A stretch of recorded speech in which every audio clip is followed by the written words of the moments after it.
Hello, yes, you are the first. You're fast. Wow. I'm technically starting a couple of minutes early, but I figured better to start a couple of minutes early than late. So why not?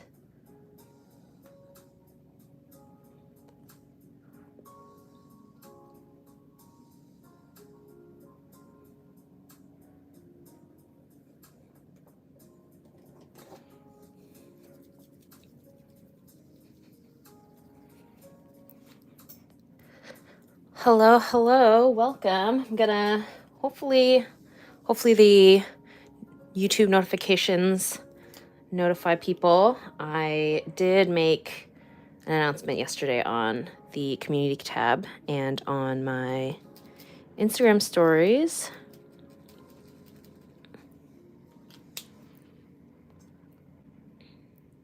Hi, how are you doing and Happy New Year? Hello, yes, Happy New Year, people, friends. I'm doing good. I am excited to finally finish out this monthly spread series for 2022. Very exciting. I'm very proud that I've been able to maintain this the whole time, the whole year. I hope that everyone else is having a good little start to the year. Is that Aki from Chainsaw Man or not? It is. It is. You are correct. It is. My man's is Aki. I love him. Um, yay. Love your live streams. Hello. Yay. I'm so glad. Yeah. I think this is my first time doing a live stream on a Thursday.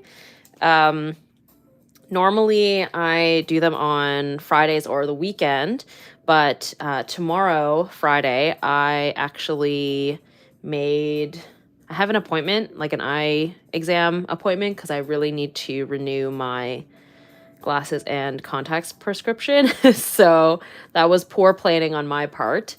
So yeah, we are here on Thursday. So maybe hopefully some people who don't normally get to make it are able to make it today. Hi, surprise. I've been catching lives on time now. Yay, good job. Welcome. Hi, Tina, how are you? I'm doing good. I had a sandwich for lunch, so I'm feeling pretty good. I feel like yeah, I think if I time out my lunch to happen like fairly close to like right before the live stream, I'm able to kind of keep my momentum up longer, because half the time with live streams I end up just like tapping out because I get hungry. So we are working on, I'm doing some stingrays here because at the beginning of December-ish, I went to the aquarium, the Ripley's Toronto Aquarium. It was very fun.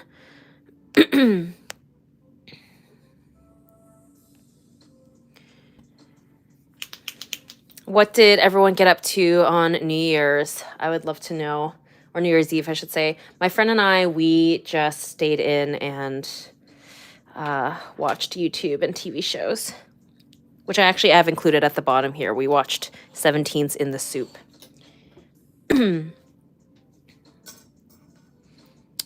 What are your goals for this year? I've decided not to make any New Year's resolutions or goals this year. I talk about it in depth on my Patreon podcast, but basically, I don't know. I find that even though in the past I would do some kind of art goals video, and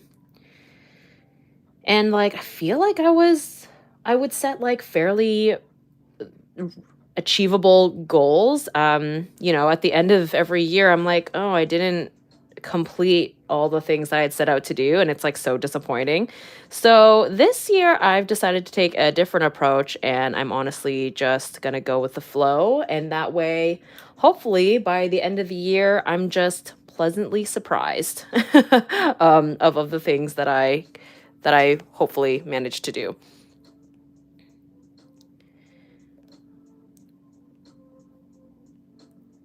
We actually don't celebrate New Year's. Oh, that's fair. I was sick with COVID, Christmas, and New Year's. Oh, I'm sorry to hear that. Me and my dad played Wii golf for New Year's Eve. That's so cute. I love that. I played a bunch of games with my friend for New Year's Eve. Ooh, fun. I stayed at home and did nothing. Totally fair. My mom ordered 2 cakes without knowing that my dad also ordered one, so we've been having cake for dessert for 5 days in a row now. Wow, that is a lot of cake. Honestly, kind of an amazing problem to have, though.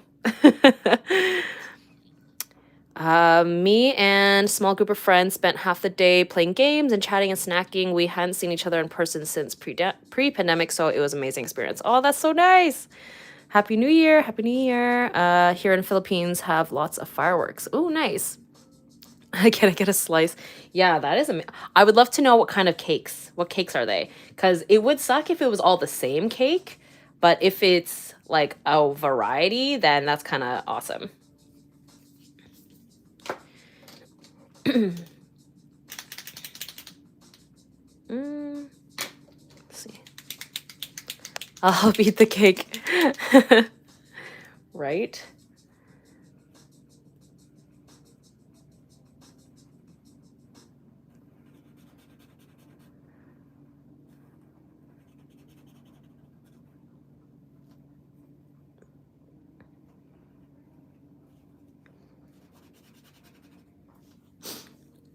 3 different kinds, ube, matcha, and choco. Oh my gosh, that is an amazing lineup.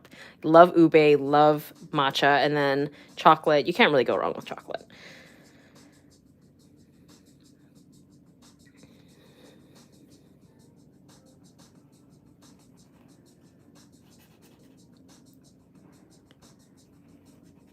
I have been really into, there's this gelato place relatively close to my apartment, and they rotate their flavors like every 2 weeks, and you can obviously like buy it like in the cup or a cone, or you can like actually buy a tub, like a pint of it. So I've been really indulgent and buying a lot of pints from them whenever they switch over their flavors.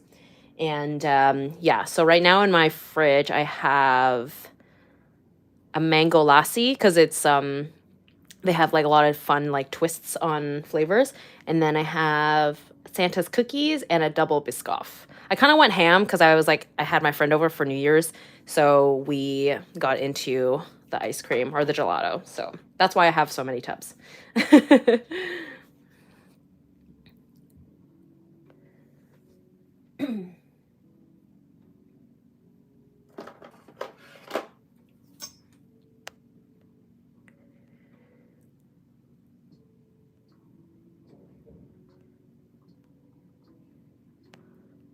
This is actually the first time I've gone out for New Year's since the Panny D.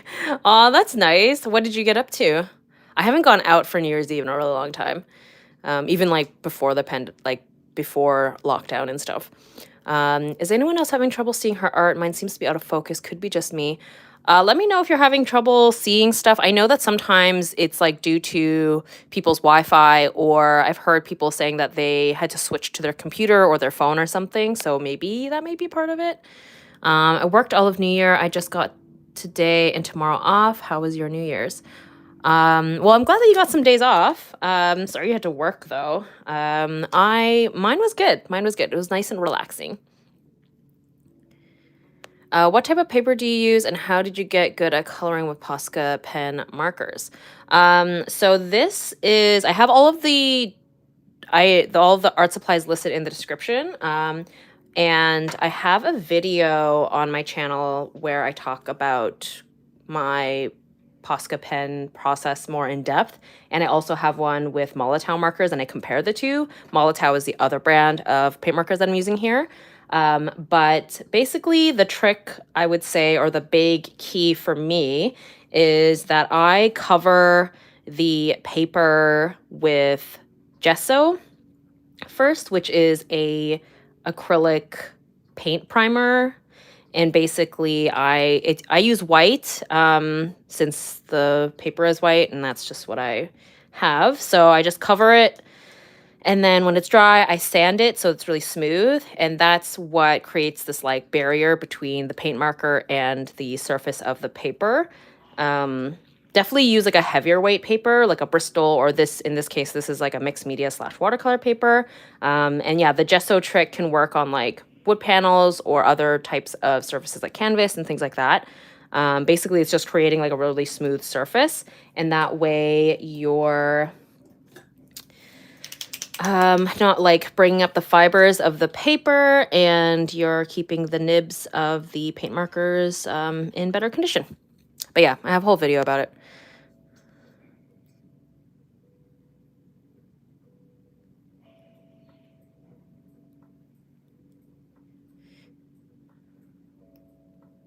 How's the weather going? It's really cold here for the first time. For us, it is, this week has actually been kind of mild temperature-wise, and so it's been really rainy and gloomy, unfortunately. Typically around this time of year for us in southern Canada, typically it's like cold, like pretty cold. It's winter for us here, but yeah, I don't know. We got like hit with a snowstorm like right around Christmas, and then it's gotten like really mild lately, and very rainy and gloomy. So we'll see. We'll see. I mean, I don't love the cold, but I also don't love gloomy, sad looking weather either. So would love some sun sometime soon, especially because I really want to film my sketchbook tour soon. And I prefer having natural light for some of my light source in my filming. So hopefully we get some sunshine soon.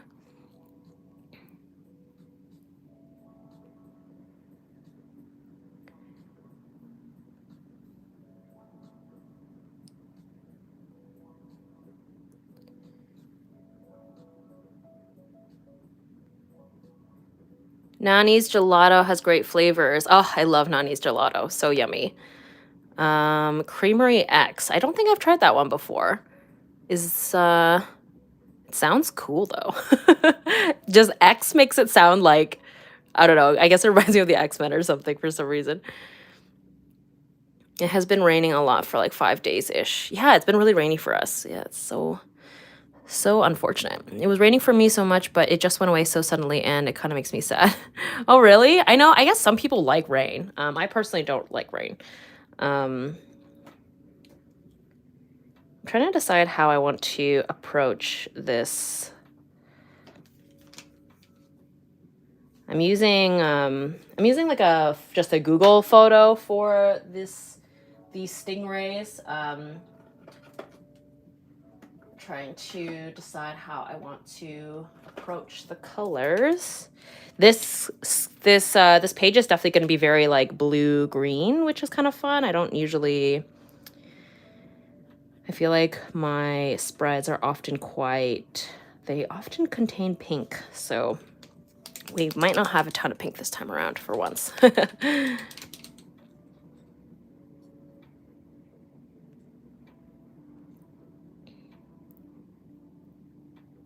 It's lagging a little bit. Is it lagging for most of you? I'm not really sure how I'd fix that, unfortunately, because I'm using my phone, so I'm like, I have to use my Wi-Fi, but if it's lagging for everyone, that's not good. Creamery X is a custard ice cream shop like Ruru Baked. So good, local and queer owned. Ooh, that's good to know. I will definitely have to check that out. The anime / manga Aki didn't really catch my attention that much, but your version is such a smash. Well, thank you. I feel like Aki looks really good when his hair is down. I don't know why he does like such a high spiky ponytail. But I just like really like his character in general. I think his character has probably the most depth so far, in terms of the anime. I haven't actually read the manga, so I am unsure as to how the rest of the characters develop. But yeah, he's definitely my favorite character so far in the anime.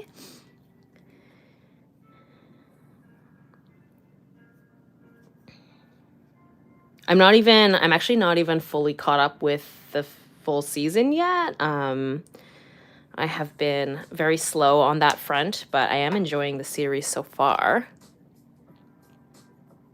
Smooth for me. Okay, good. Thank you. Thank you.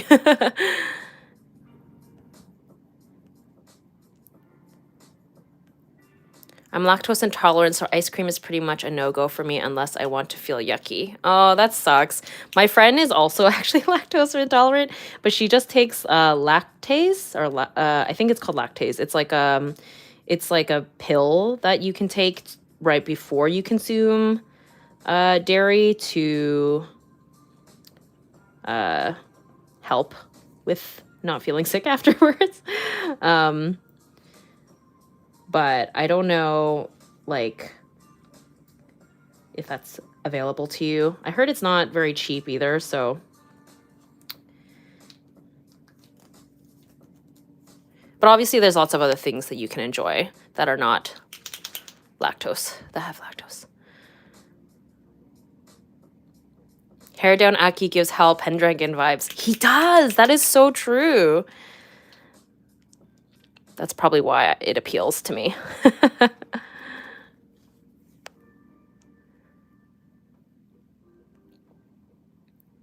To be honest, where I live, it never snows ever since I'm in the Middle East. It snowed for a day and the next day it melted. Oh, wow. Yeah, that must be crazy. I wonder, that must be hard to deal with if you're not used to snow. Why are the paint markers just not working for me today? What is happening? Oh my gosh. Okay. I might have did I put too much gesso down maybe? Like I noticed that it was really thick here. I might have overdid it. I don't know. It's like behaving really strangely.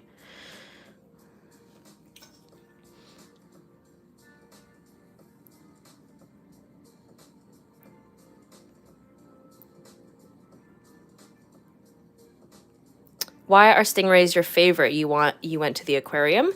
Yes, I did go to the aquarium. That is why I have them here. I did find that, yeah, the stingrays were one of the highlights for me. I just think they're so mesmerizing to watch. But yes, they were. Oh my gosh, why is this happening? I think I need to leave that part alone because it's just not, the paint is like not applying very well. But yes, went to the aquarium this month, which was nice.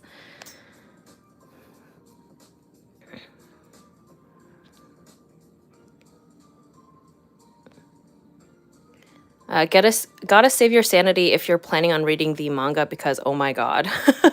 Yeah, I have heard someone made a critique about the manga versus the anime. They were saying that they preferred that the manga felt like it like gave it was like better characterization, if that makes sense. I forget exactly what they had said, and I don't even remember who I read this from, but basically they were saying that they preferred the way that the characters were kind of fleshed out in the manga versus the anime, which was so heavily focused on like the fight sequences looking cool, which, I mean, I guess that's sort of the takeaway with the two different types of media is with manga, you can really like linger and consume the content at your own pace. So you can like sit on pages. Whereas with anime, you're sort of just like, you're along for the ride at whatever pace that they choose to go at. I like with action anime, I find like seeing the fight sequences animated is really cool to watch and easier to digest for me. Because sometimes with manga fight scenes, it's hard to like totally differentiate what's happening. But yeah, I like both mediums for sure. But I do find I watch more anime than I do read manga.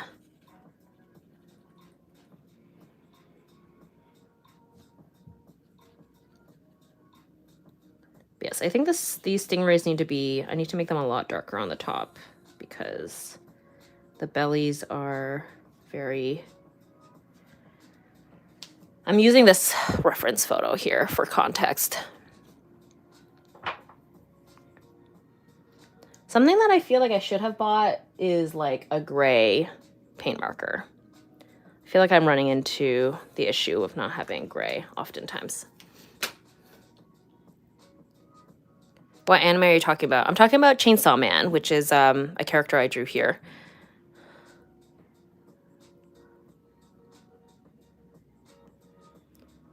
Did you study illustration in college? No, I didn't. I studied graphic design. I have like a frequently asked questions list in the description of this live stream if there are, if you want more details about that.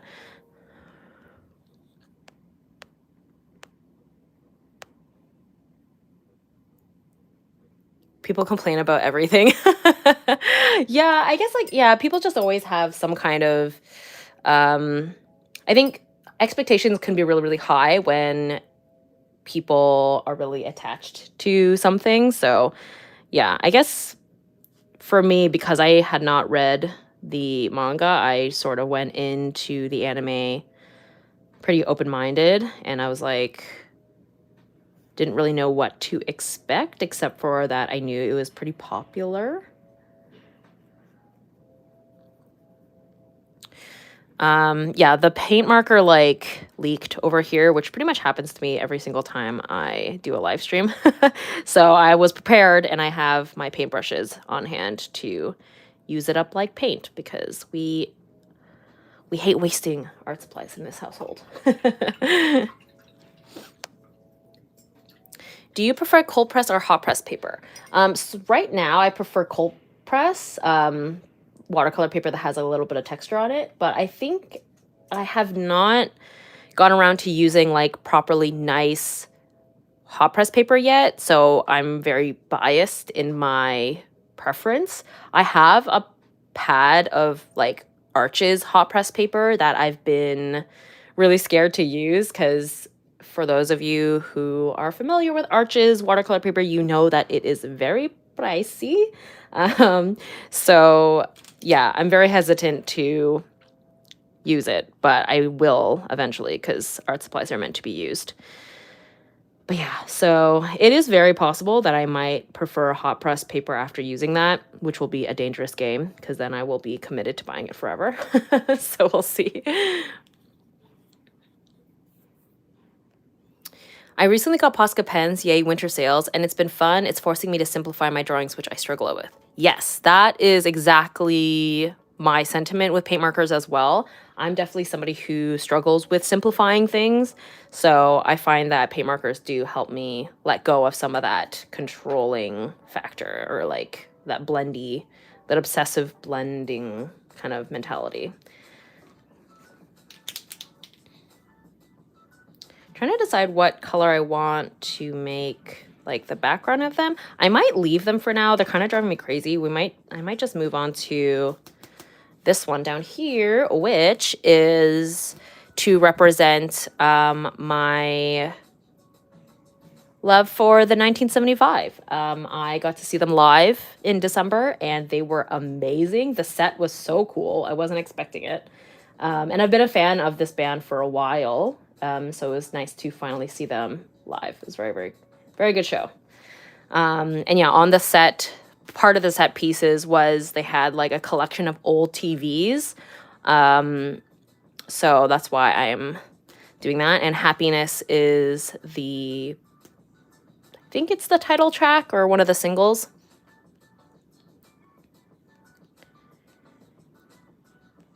I'm so glad I could make it. I'm hanging out with you while cooking. Ooh, yay! I'm glad. What are you cooking, if you don't mind me asking?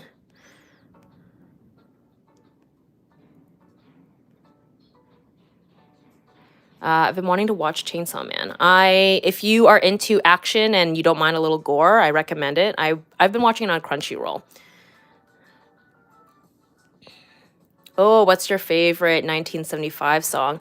Ooh, hard question. Ooh, hard question. Okay, hold on. I'm just gonna pull up, because I feel like, I mean, I have many, and it probably will depend on when you ask me, but I have like a 1975 favorites playlist, so I'm gonna pull it up and see. Maybe when I'm really sad, it's probably Somebody Else. or I always want to die sometimes. But I'm not that sad right now, so it might be it's not living if it's not with you, or sincerity is scary, or two time. I mean, there's so many. I love 1975.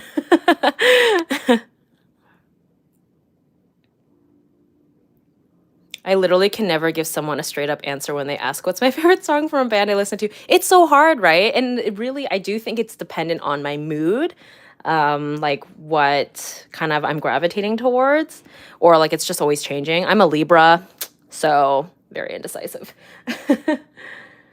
Also, I'm just realizing that. So the color scheme I was saying is going to be very blue and green, but like when you look at old TVs, which I have pulled up here, they're very warm toned.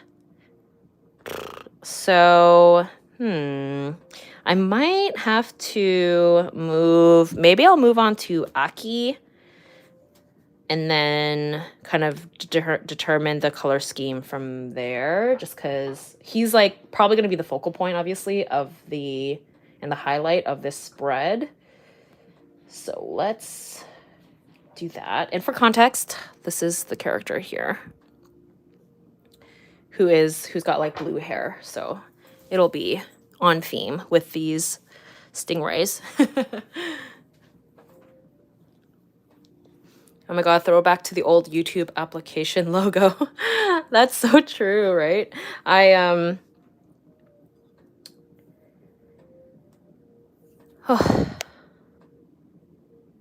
like, my iPad, I like never update anything. So do you mind explaining this month's favorites again for the lay people? I actually haven't really gone into them, so let's do that. So this is some stingrays because I went to the aquarium. This is Aki from the anime / manga Chainsaw Man. I've only been watching the anime. This is in reference to the 1975, which is a band. I saw them live. And then at the bottom corner here for New Year's Eve and New Year's Day, I spent it with my friend and we watched 17's in the Soup, which is a K-pop group. And they had this little TV series where they basically went on vacation. It was very wholesome. And this I've got this is going to be a bottle of soju and a bowl of ramen. I hung out with some friends after Christmas, before New Year's, and we drank soju, got ramen, went to karaoke. It was very, very fun.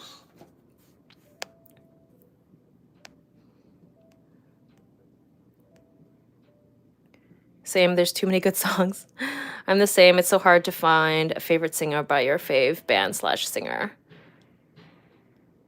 Well, Chainsaw Man doesn't contain little gore.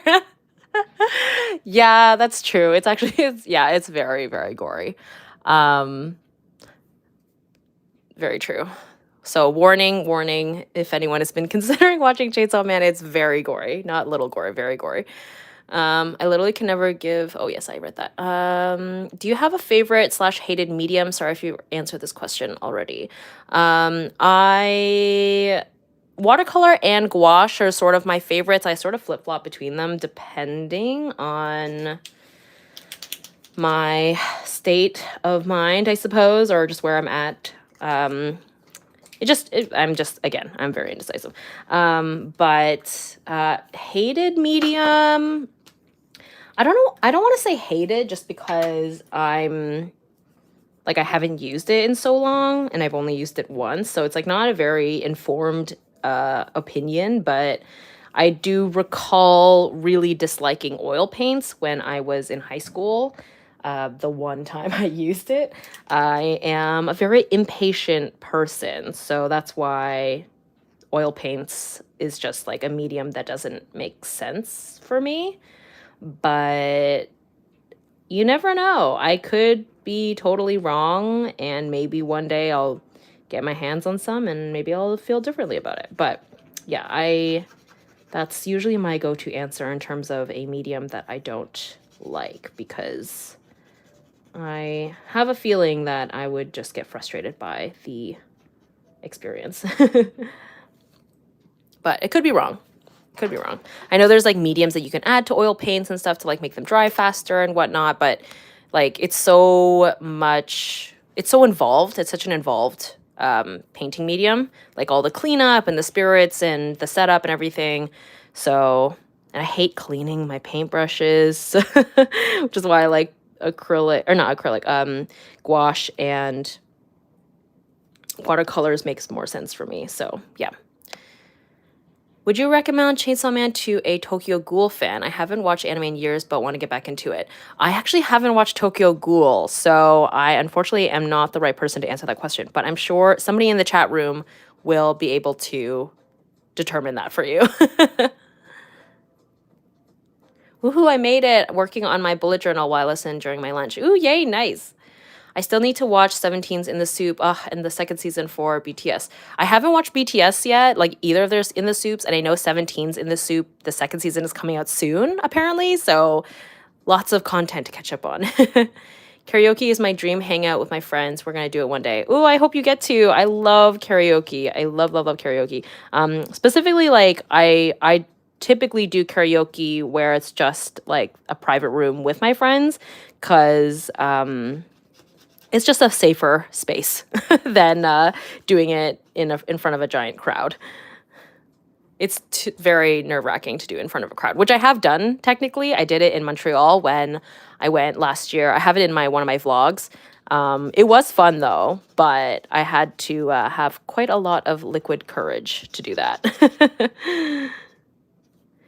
Someone did ask about vlogs as well. I am definitely going to continue doing vlogs. I am just bad at keeping up with them because I'm still like not used to filming myself like in my day-to-day life.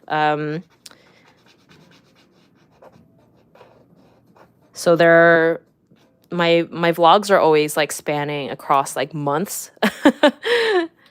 But yes, I did film a number of things over the winter so far, which I will include in a future vlog.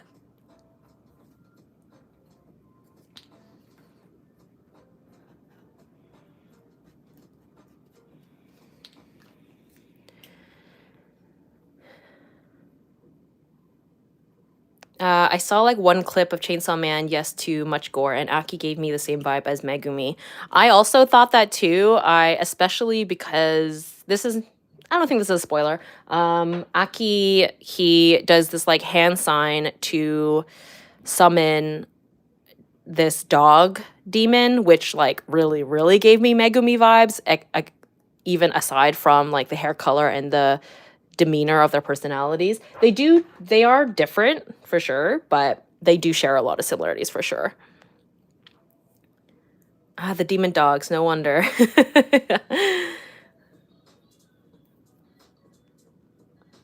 I really enjoyed your Sleeping Beauty screen cap redraw so much. Oh yay, thank you so much. I really liked how that came out.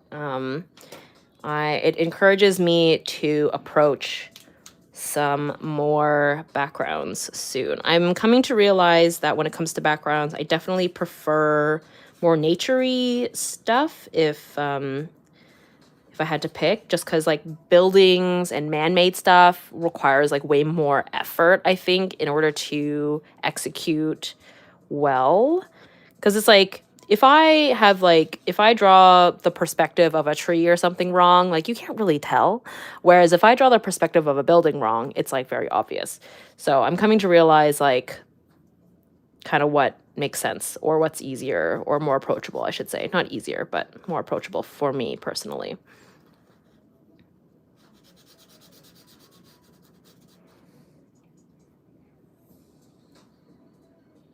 Oh, do I have a smaller version of this? Yes, I do. Okay.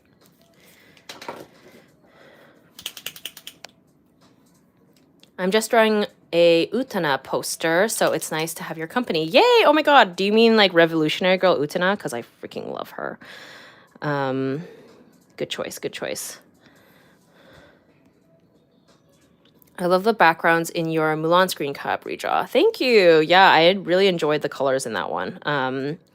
More screen cap redraws in the future to come. I had mentioned Hercules and the Iron Giant, like just as movies in the most recent one, and people are like asking about those as being screen cap redraws.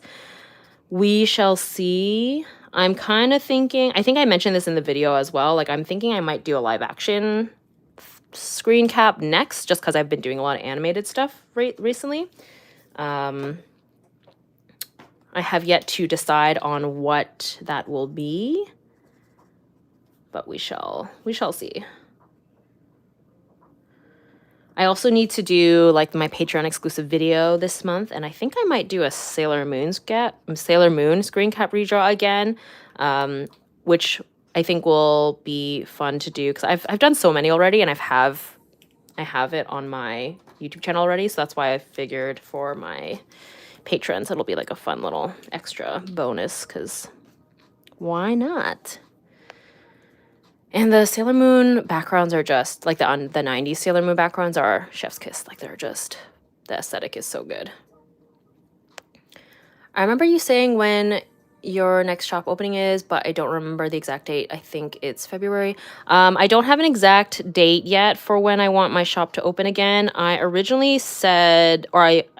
estimated April, but some potential traveling plans have come up, so it might not be until late April, perhaps, because I might be going on a trip. I don't want to jinx anything. I don't want to announce anything in case it doesn't actually happen. But I've been just literally yesterday or 2 days ago just started talking to my friend about going on a trip. So in April. So yeah, in March I have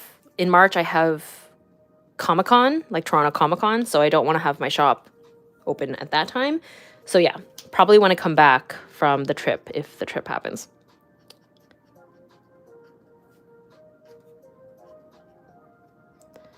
But my motto this year is to go with the flow, so I make no hard promises.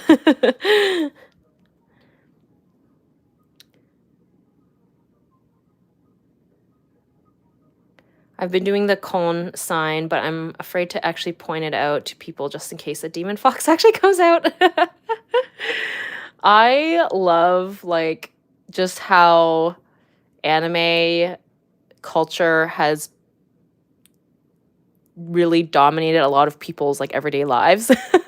Every blue moon, I'll see a kid or someone like do a Naruto run or something, and it's just so funny to me. Or yeah, I'll see like people out and about with like an Akatsuki printed sweater or something, like outside of the anime convention context, which is, I love it. I love it. I'm here for it. Yes, revolutionary girl Utena, a queen. Love her. Chainsaw Man and Jujutsu have the same studio, so yeah, that might be the reason. I do find that really interesting. I did see that they're both animated by MAPPA, or like that they're, but the creators are different. And I actually do find that the look and feel of them are a little bit different, which I like. I like that they feel different. But yeah, MAPPA is doing a good job. Loving it. I am so excited for the second season of Jujutsu Kaisen. Can't wait. So excited. It's gonna be good. I also really like Geto, so I'm here for it. Oh, and obviously Toji. Everyone's so excited about Toji.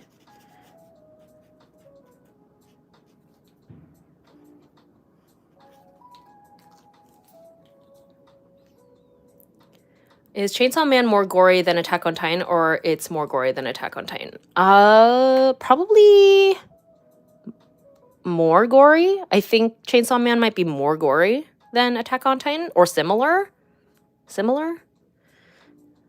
I just finished The Promised Neverland. Man, was I stressed. I haven't watched that one. I heard that the first season was really, really good, and then I was like, okay, maybe I'll watch it. And then I heard the second season dropped the ball. So now I'm like more reluctant to watch it. Have you seen Haikyuu though? Oh my gosh, I love Haikyuu. Haikyuu is like ultimate comfort show for me.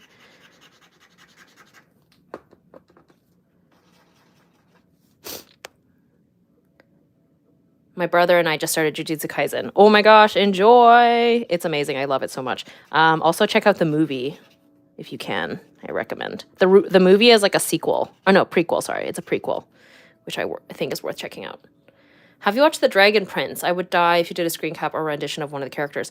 I kind of watched Dragon Prince. I've been playing it in the background when I'm doing stuff, so I haven't really been paying attention. I genuinely tried to watch it when the first season came out. But I don't know, there's something about it that hasn't really pulled me in enough, unfortunately.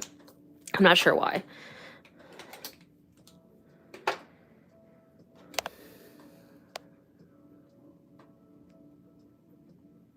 For real, I was literally about to jump onto watching Promised Neverland until too many people told me I would be so disappointed. Yeah, I don't know what happened.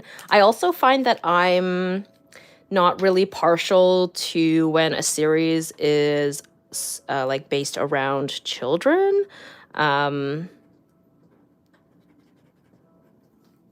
don't know why. I guess I'm just like not really keen.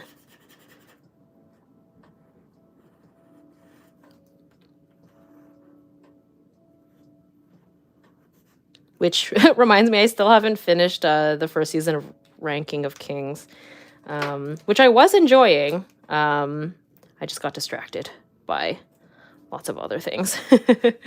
So many shows, too little time.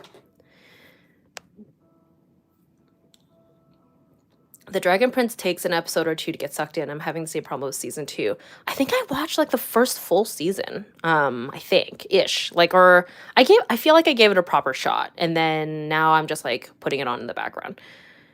Have you watched Bleach? Oh my god, I love Bleach. I'm actually probably part of my distraction of not finishing other things as I've been watching the new season of Bleach. Not caught up yet, but I'm enjoying it, and I'm so hyped because my teenage self is freaking out about it coming back. And the animation looks so good.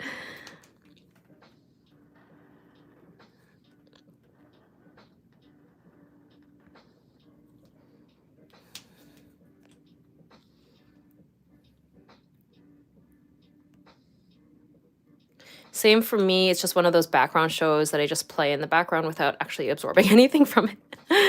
Yeah, I feel bad because I know a lot of people really love the Dragon Prince, and I know that like some people who were involved with Avatar: The Last Airbender is involved with it, and like Jack Desana, I think is his name, is the voice actor for Sokka, is the voice actor for like the main character.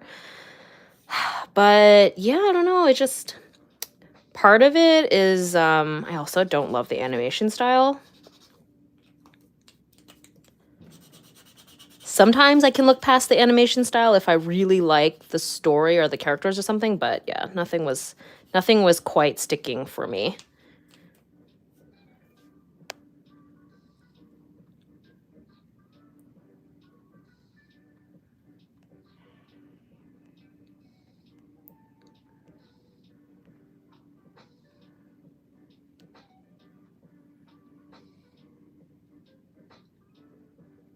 It's odd but nice that anime is somewhat a normal interest to have these days. I remember how we used to hide that part from others. Yes, I do really appreciate that element of where we're going culturally, because like yeah, I was definitely somebody in high school who was seen like liking anime was seen as extremely uncool. So I was like very embarrassed to admit it to people. But now I'm like, part of my career in some ways is like just talking about how, and making art for animes that I love. So it's pretty wild.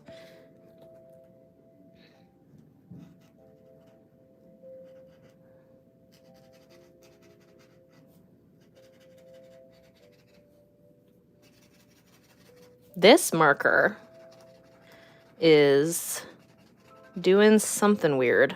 I'm not sure why. It might be... Maybe I haven't shaken it enough. Maybe it's too watery or something. Smash that like button. Thank you. Thank you. I heard that the new avatar is an earthbender. I did hear about that.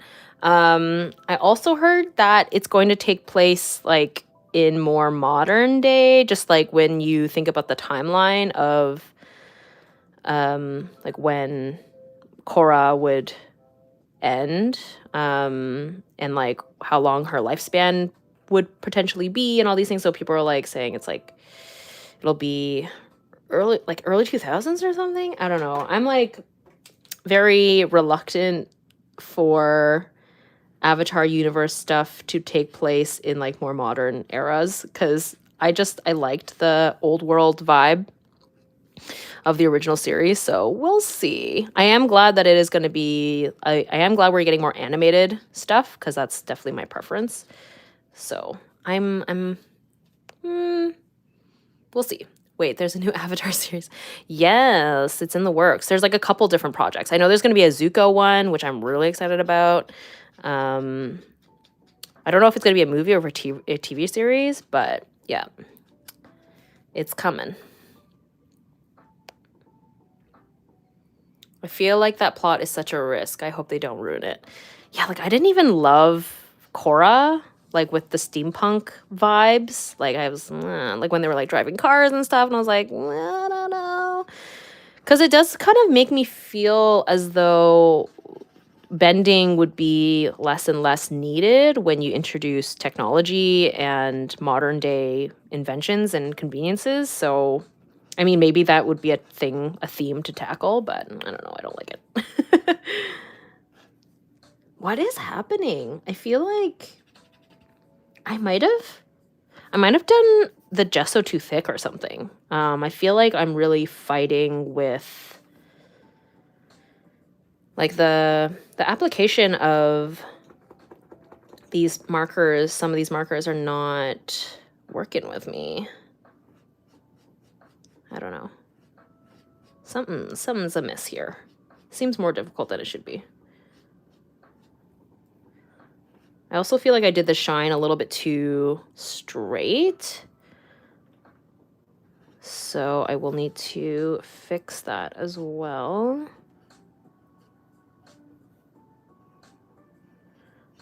Okay, there we go. I think I was just being impatient with it. Perhaps.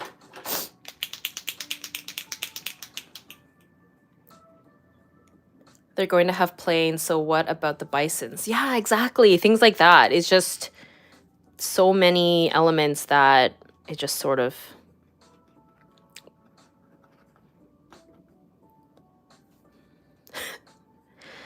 Okay. This marker and I are at odds. Is this my villain origin story? This marker? It's giving me a hard time. Paintbrush to the rescue. I never watched Legend of Korra. I grew up watching Avatar: The Last Airbender, so I'm reluctant to watch anything else. That is totally fair. Yeah, I did not love Korra. I still think, like, I'm still glad I watched it, because I'm sure, like, the curiosity would have gotten to me eventually, but... And it was exciting at the time, because I didn't really know what to expect, but yeah, I've never revisited it, so... Whereas Avatar, I've revisited a lot. I don't know what I'm doing. Now it's there's like too much light blue. I'm just gonna, you know what? We're gonna leave it for now. Oh my gosh, I'm even getting like blue on, like the blue is like splashing all over the page. It's fine, it's fine. I am in the minority and absolutely loved Korra. I just got all of the seasons on DVD for Christmas. Ooh, nice. I mean, you're absolutely valid to love Korra. There are elements about Korra that I think were very cool and worked really well. I'm drinking water. Everyone drink water. I will say, like, the animation obviously looks incredible because they, figured out what works, and it was, they probably had a bigger budget and all these things. It looked amazing. A lot of the bending styles were really, really cool. I really did love the concept of, like, a group of people trying to rise up against, like, a group of non-benders rising up against benders. I think that was, like, definitely a really cool theme, and totally made sense in that world.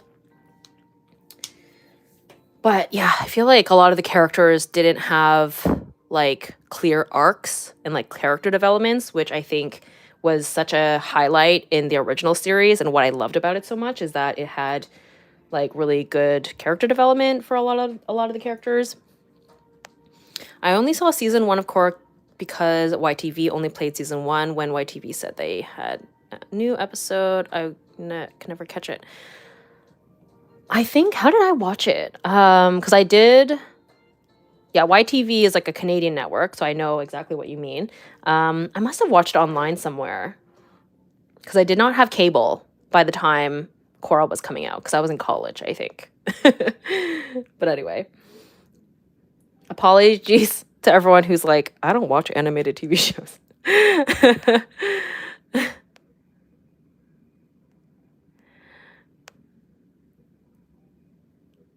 I pretend it never existed. Korra hurts my soul. Oh no. Aw.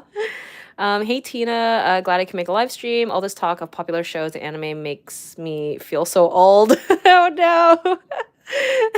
Narrator, from then on, Tina never liked the blue Posca. We have beef. I have beef with this marker now.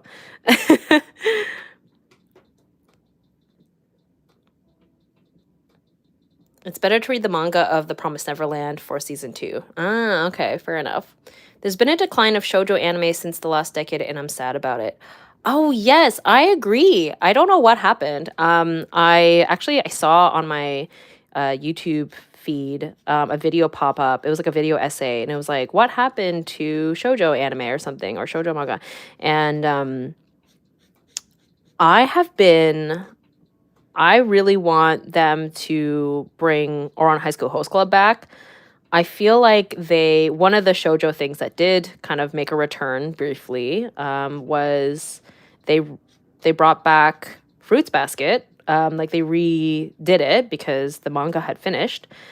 And so I'm, like, waiting on Ouran High School Host Club to get the same treatment because the manga for that has also finished. And it was insanely popular.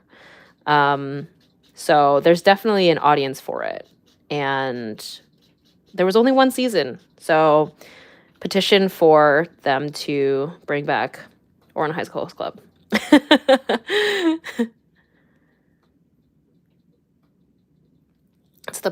Yes, Ouran needs a reboot. It's the perfect candidate for a full manga arc reboot, right? That's what I'm saying. And especially, like, Ouran High School Host Club, I keep joking with my friend, like, that with, like, large K-pop groups, they just, you get a little bit of something with each member, and you always have a favorite and whatever. And it's with the rise of K-pop being so popular, I feel like Ouran High School Host Club, it's just, there's a huge Venn diagram, I'm sure, of interest. So kiss, kiss, fall in love. Yes, bring me the cherry blossoms. It's been a decade and I'm still waiting for the Ouran High School Host Club reboot. Hey, they brought fruits baskets back. They can do it. We have the means. They brought Cardcaptor Sakura back. They brought Sailor Moon. So yeah.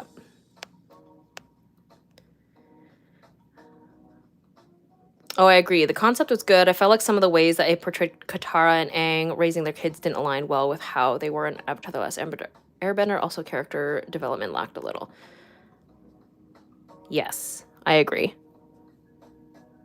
I can't watch today, but the thumbnail was my boy Aki and just wanted to stop in and say, I hope you have a good stream. Yay, thanks so much. I'm glad. I hope that you're able to catch this later and enjoy our boy Aki. I love Tamaki. Oh, yes. Friends. This is why I see the kinship here. Tamaki was always my favorite too. Like if I were going to the host club, I'm picking him for sure.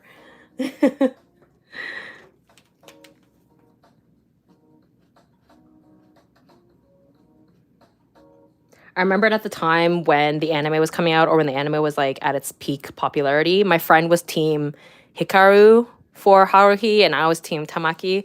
And yeah, so it was a fun, friendly rivalry.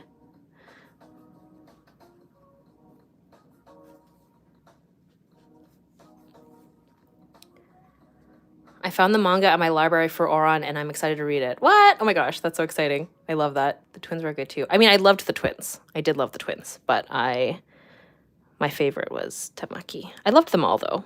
It's the same how I feel with K-pop groups. It's like I love them all, but I do have a favorite. Me sitting in the corner waiting for Yuri on Ice. There's a movie, right? There's a movie coming out? I'd heard that there's a movie coming out. Ugh, Cardcaptor Clear Card is so wholesome. I need to read the manga to find out more of this arc. I like started watching Clear Card and then I stopped because I felt like I didn't like the introduction of the new girl with like, and it felt like Sakura was like going to be passing on her magic to this girl or something. I don't know. It felt like there was like a baton being passed and I was like, I'm not ready for this. She's still really young. I wish they had aged her up a little bit just so we got some variation for Cardcaptor Sakura. I always do that. When I say Cardcaptor Sakura, there we go, Sakura. And I also felt like Shaoran like had no more personality, which is a bummer because he was so fun in the original run. I could be wrong though. Maybe I didn't give it enough time, like to watch. I didn't watch it long enough, but that's why I stopped watching. Like it was wholesome. I liked it, but it wasn't. I needed more. Okay, I think I'm gonna make his background just this blue.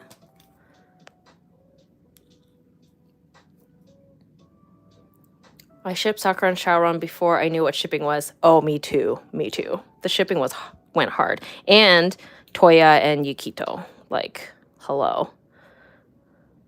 Amazing.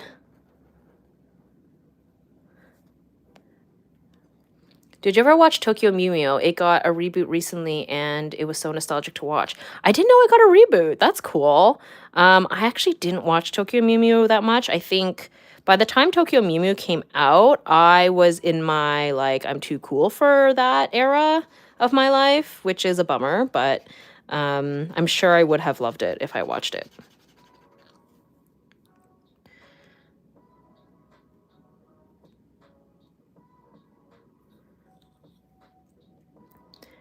I will sponsor the Mori fan club with my whole heart. We love a tall, silent guy. Aw, Mori was so sweet. I loved him too.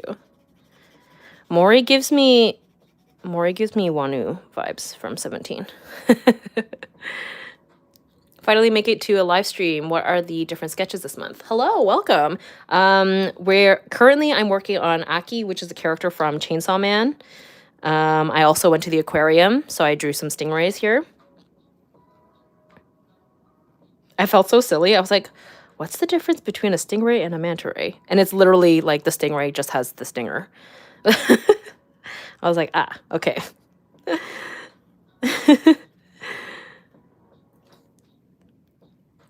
Lovely Complex was one of my fave shoujos, and the manga had so many hidden gems that weren't animated in the OG anime.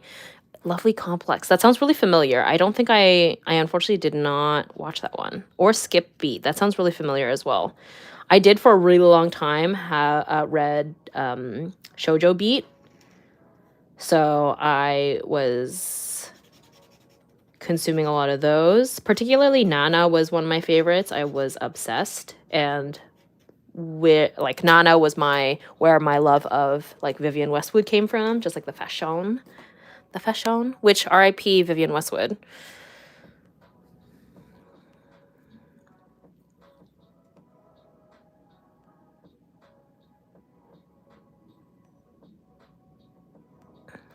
It's been a while since I watched anime. I think the recent one I watched was Sasaki and Miyano. Oh my god, I loved Sasaki and Miyano so much. It was so wholesome. It made me want to die like every time I watched it.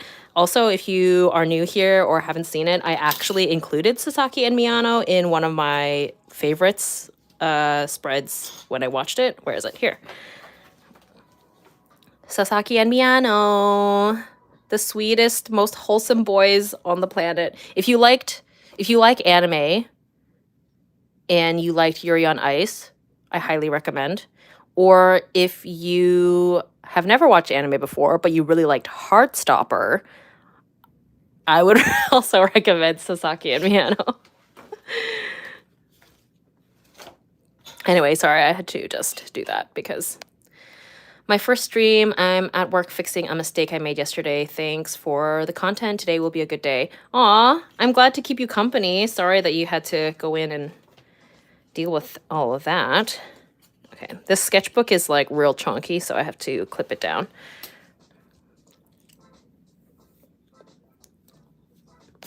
Yes, I like both their voice actors too. I agree. Oh my god, I love that anime. I watched Sasaki and Miyano twice now. I'll probably have to watch it again too, because it is just so cute. Don't worry, for a long time I slowly argued with people about stingrays and manta rays and the difference.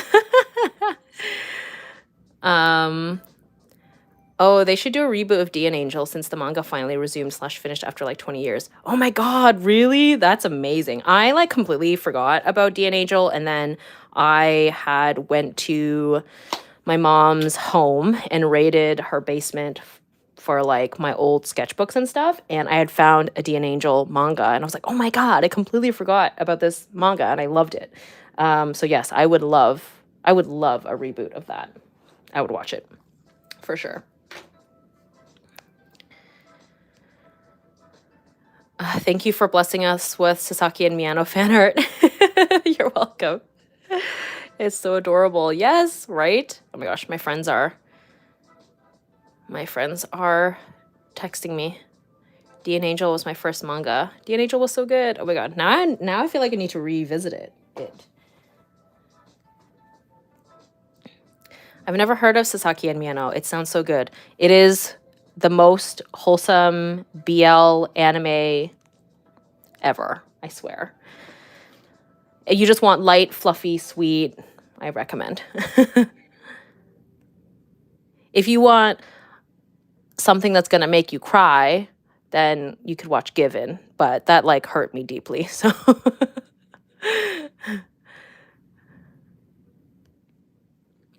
Okay, sorry for the derailing of my drawing here. Okay, let's see. His sword is pretty, like, there's like not really, it's like just very neutral, the colors of the sword. So I think for the sake of staying within like this color scheme that I've got going on here, I'm going to use this purple, even though it's not actually purple. Although this purple sort of indicates that it's the shadows for white, so maybe this is not the right color. I feel like my art process today is a lot slower than usual, so apologies, friends. Maybe I'll use like a dark purple. I think that's, yeah. I've seen like a couple different variations, but it looks like in the anime here, it's got that like tying detail. So we will do that. I'm gonna use a pencil first. I think.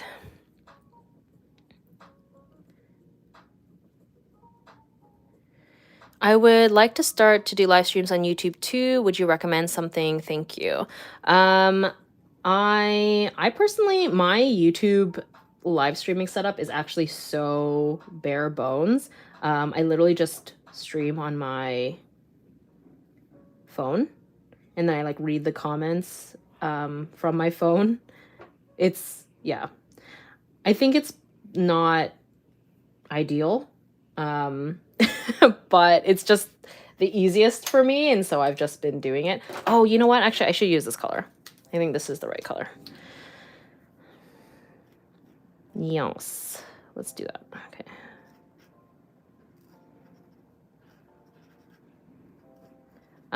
Also, I don't know if you have met the requirements, but I do believe your YouTube channel has to have like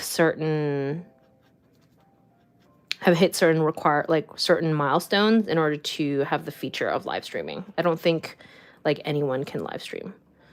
So that's another like caveat. But for me, like I found it made more sense to stream on YouTube as opposed to Twitch because I already have a YouTube channel and I have an audience here, so that's why. And like I was like in the midst of like trying to up my live streaming game by like figuring out how to stream on my nice camera and to have like a face cam and stuff, but I just got lazy and abandoned that idea for now because this current setup is like working for me for now. It's fine.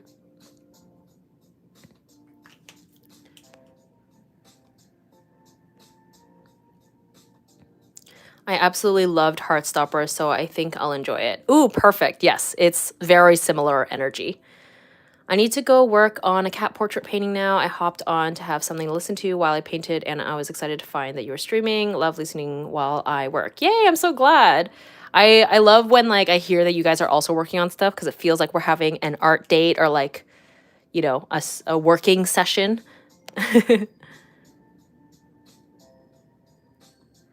You can't stream on your first video. No, I don't think so. Aki looks like he's wondering why there are floating stingrays in his side. It does, doesn't it? That's hilarious. Originally, I actually was planning to draw. So for over here, this is to represent the 1975, which is a band that I saw. And Matt Healy, the lead singer, he's kind of known to always wear a suit and tie, or like at least that's kind of his shtick. And he also smokes cigarettes, or at least he does. He like smokes cigarettes throughout his entire set. So I thought it'd be funny to have both Aki and like Matt Healy next to each other, both like in a suit and tie, smoking a cigarette. I was like, oh, that's like, they're so similar. But then I was kind of like, to illustrate Matt Healy would look a little bit more realistic, and then Aki would be like very stylized. And so I thought they would look kind of strange together, but that was a funny thought that I had for a moment. There was people dressed up in suit and ties, like to mimic Matt Healy at the show, which I thought was really cute.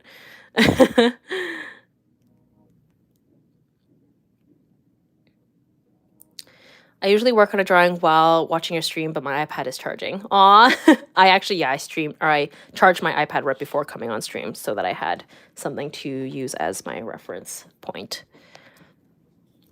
I'm starting a self-portrait for an assignment, and it's so nice to have someone to make art alongside. Yay, I'm glad.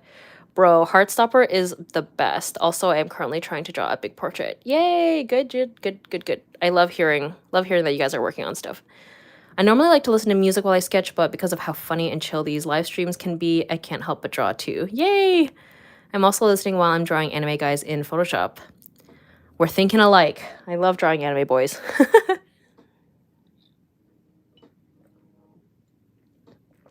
It was an art date, but then I needed a break because I've been at it for a few hours, so don't mind me in the background reading manga. No problem. What manga are you reading? Share with the class. Also, hydration reminder, friends.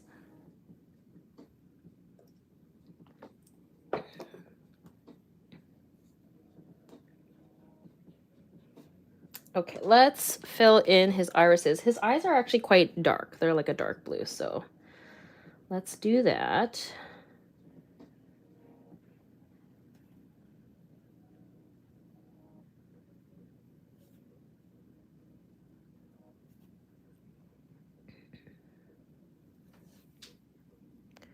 Love these art dates. Yay! I'm glad. I also enjoy these art dates. I'm crocheting, but I should be doing one of 5 paintings I'm supposed to be doing for my friends. Psh, they can wait. If they're your true friends, they can wait. Crocheting sounds like a lovely way to spend your time also.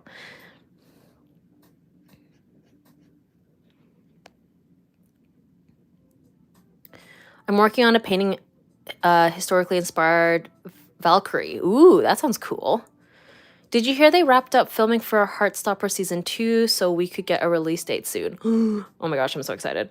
I mean, I kind of suspected, not that they wrapped, but I suspected that they were filming because for my fellow RuPaul's Drag Race Queen fans out there, I saw that Trixie and Katya reacted to the first season of Heartstopper, and Kit and Joe, is his name Joe? Joey? Joe? The actor who plays the other lead in the show. They like made a little like video message, so I was like, okay, they must be filming. But yeah, I love Trixie and Katya like reacting to Netflix stuff, so I was really, really happy that they finally reacted to Heartstopper.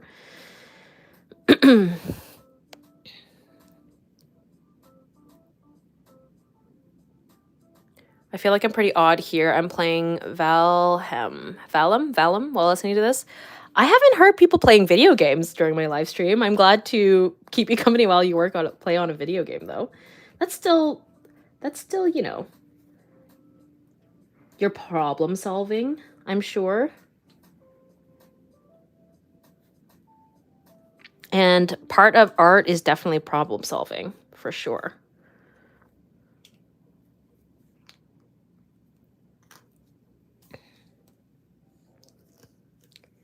He looks so angry. Hold on. I mean, he kind of is. He's more neutral, I think, than angry for the most part. So I think we need to put in his eyes more. Hold on.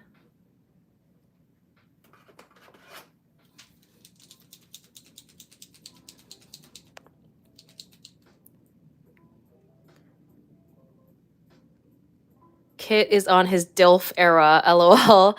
I know he's not like a dad yet, but he looks like one.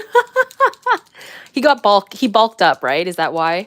He's like literally 20 or something.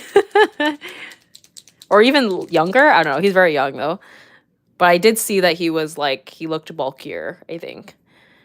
I'm actually building a homestead, so I'm designing houses and stuff like that. Oh, that's totally creative. There you go.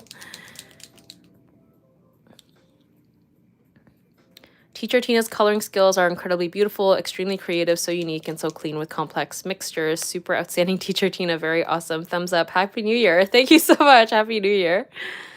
I would like to get more Posca markers and make artwork. I only have one marker. They're so satisfying to see. They are very fun to use. The thing, though, is they are... a little pricey, I will admit. But I find they last really long. Maybe because I work kind of small, and I have so many of them. But I really enjoy them. I know that the prices of them like vary depending on where you live and stuff, but yeah, I really like them.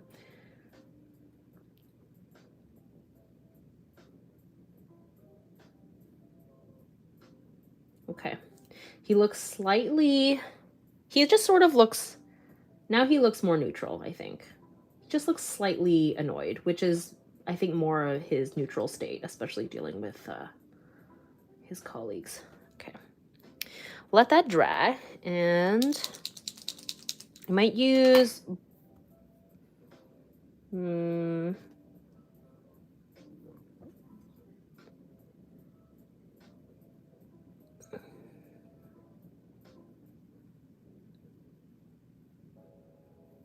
Maybe I'll use blue for the other line art of for him, I think, as opposed to black.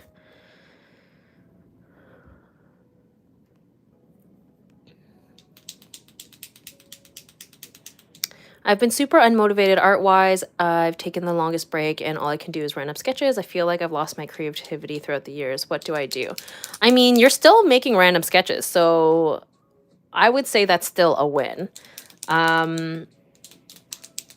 Just be a little kinder to yourself, you know, like the fact that you're still making sketches is great. And try and maybe decipher like what it was about art that you enjoyed the most. and then go from there.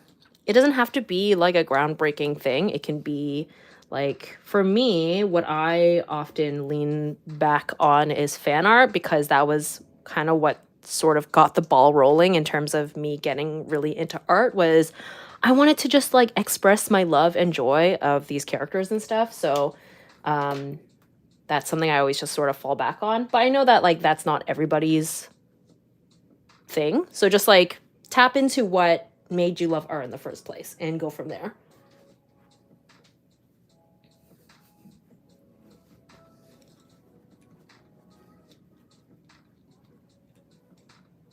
I originally wanted to save Aki for later because I knew he was going to be like the most interesting part of this stream, but here we are.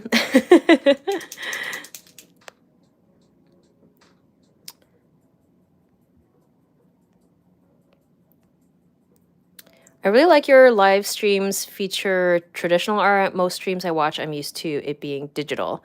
Yeah, I think it's a lot easier to stream digital, but I don't really work digitally, so here we are.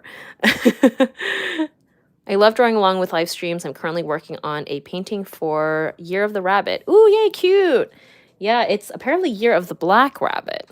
I didn't know that there was different colors and stuff, but that's what I had heard. A while ago on your stream, someone recommended Banana Fish, and I recently binged it while having the flu, and now I can't let it go emotionally. Yeah, I have been recommended Banana Fish a lot. And I also know that it is quite the emotional roller coaster, so I don't know if I'll ever be prepared. I'm glad that you had something to occupy your time while you had the flu. But yeah, I don't know if I'll ever get around to it. Just because I don't know if I'll ever be emotionally ready. Someone said it was worse than Given, and I'm like, I can't. That was too much. That was already too much. I'm such a baby. Like, I get too emotionally invested.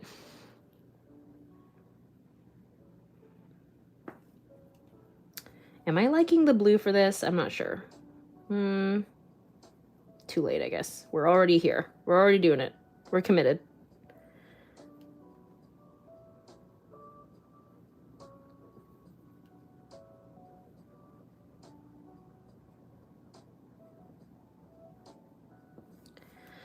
The markers are working against me today. Oh my god. Okay. I think... No. Hold on. Sorry. Hold on.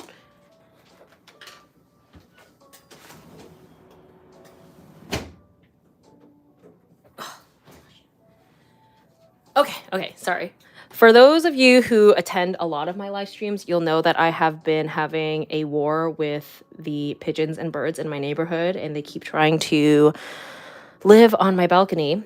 So every time I see them, I have to shoo them away immediately because I have to assert my dominant territory here. Assert my dominance in my territory. There we go. So I saw a pigeon like landing on my balcony.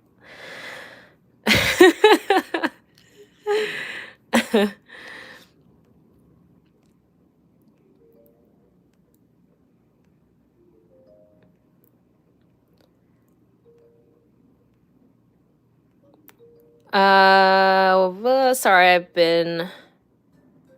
what sketchbook do you use? It's in the description. I used to make a ton of fan art, but fell off after all the shows ended. There's always more. I'm sure there's many more shows to watch. I'm in art school and was so bored of oil painting of nude models and not generating any art. Then I got gouache jelly paint over a break. I've done 4 pieces of art, and it's so fun trying a new medium. Yeah, trying a new medium definitely is like a nice way to break out of like a creative rut. This marker. Okay, I think I'm going to blame... I'm gonna blame me putting too much gesso on the paper. I didn't know that was possible for that to be like an issue, but I think what happened maybe is the gesso is too thick, and then the sanding didn't end up being as smooth as I would have liked it to be or could have been for these markers, because I really don't think I've typically had this much problems with my paint marker process before, which is why it's taking so much longer than usual. That's what I'm going to guess. Assume. Who knows? Could be wrong, though.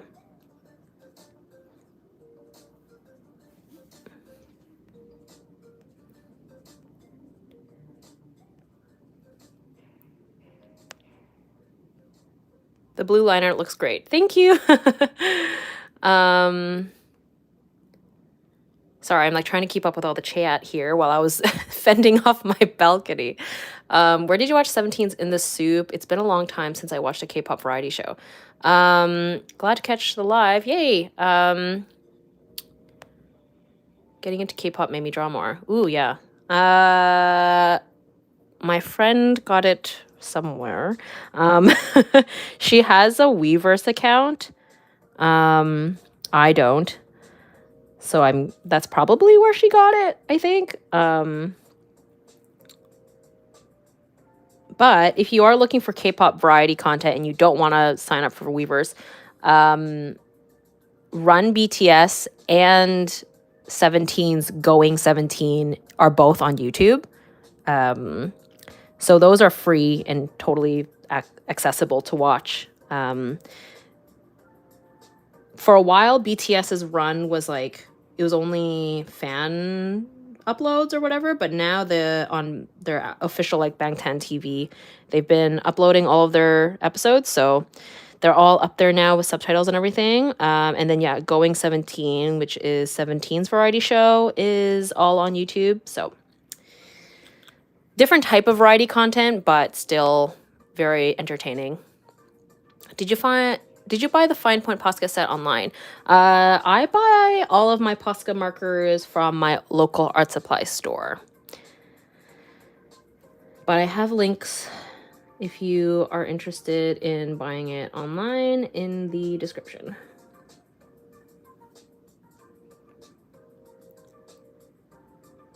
Get a fake plastic owl. That will scare the birds away.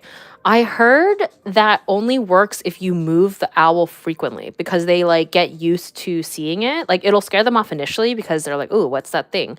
But I heard that like the trick is movement, or like unexpected movement, or like things changing a lot. So like when the weather was nicer, I would try to like get out on my balcony more often, but now that it's winter, I don't do that very often. But yes, my friend joked about getting like one of those Halloween decorations that like move when like motion sensor like activates it. So I thought that was like a funny idea, but I never actually committed to doing that. Maybe I should have, but in any case. Thank you for listening to my pigeon saga. It's chaotic but hilarious. That's so funny. The ground doves in my neighborhood keep flying inside and eating my dog's food. Oh my god! That is hilarious, but probably so frustrating to deal with. Oh yeah, I wanted to like add smoke from the cigarette, but I forgot. And now it just sort of looks like a Pocky or something, but that's okay. The birds just want to see your art. Yeah, they just want to join the live stream. That's exactly what it is. Oh my god, last summer we had a pigeon in our living room because our roommate kept feeding the birds, but we live in the city. Oh my gosh, no. I get so mad when I see people feeding birds like directly outside of like apartment buildings because yeah, that's just asking for problems.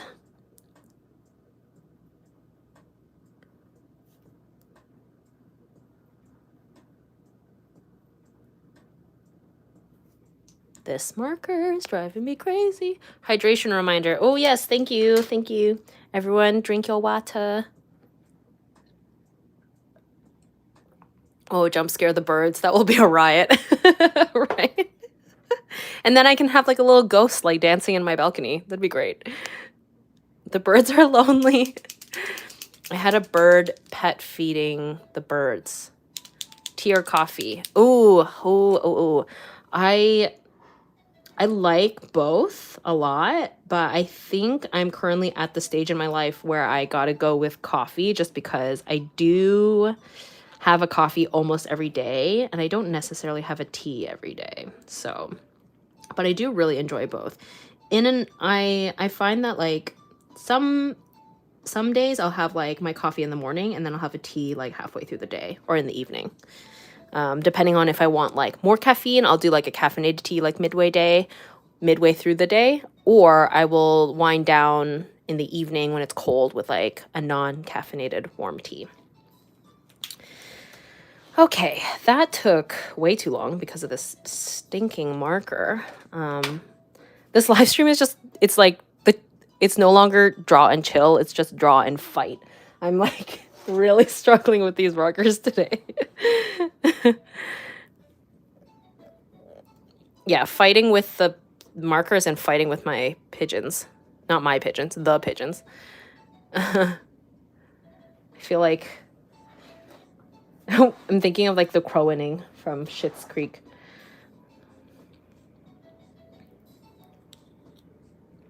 What's the happiness and the bottle and bowl about? So this is in reference to the band the 1975. One of their lead singles for their new album is called Happiness. And during the show, they had a bunch of like old TVs as part of their set. So that's what I am representing here. And then the bottle is going to be a bottle of soju because I did a lot of drinking with my friends in December. And then we'll be having some ramen over here. Is it a black and white TV? It's supposed to be like, I pulled up like old TVs because that's what was part of the set. They were not, from what I remember though, they weren't black and white. In the show. I think the show, yeah, they were like displaying like all sorts of things. I don't think it was black and white though. I'm not going to make it black and white because I want it to I want to incorporate all the colors in here. And plus I don't have any gray paint markers. So, but I think I am going to use this color for maybe this combo for this. I think that's how we're going to do it. Let's see. Trying to, yeah, I think that could work.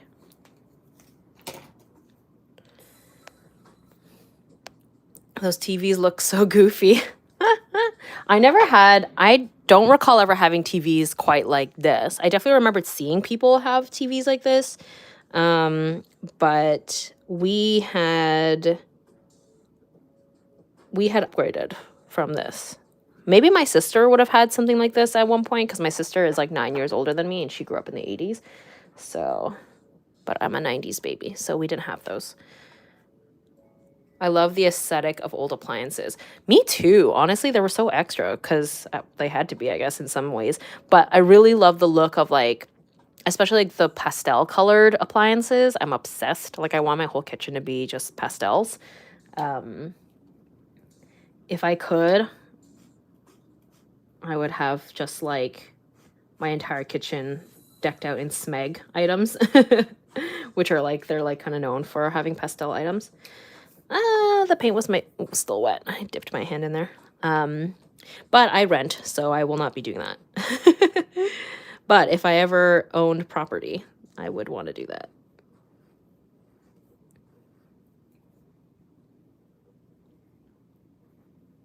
So I'm using this like coral color as like the highlight. And then I will use the kind of burgundy color for the rest. Because these old TVs, they were like often built out of like wood, like polished wood. But the theme of this color, this palette is going to be like very blue. So I think maybe I'll make the screen blue or happiness will be blue or something. At least that's the plan, I think.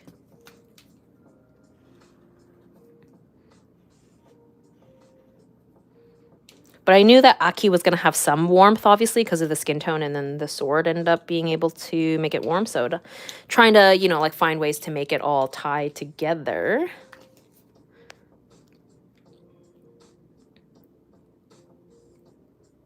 '90s babies unite. If they made those TVs in cute pastel retro colors, I'd be down. Yes, exactly.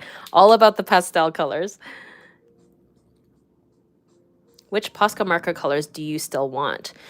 I don't, that's a good question. I actually don't know. I recently just got a couple of oranges because I kept running into the issue of needing orange.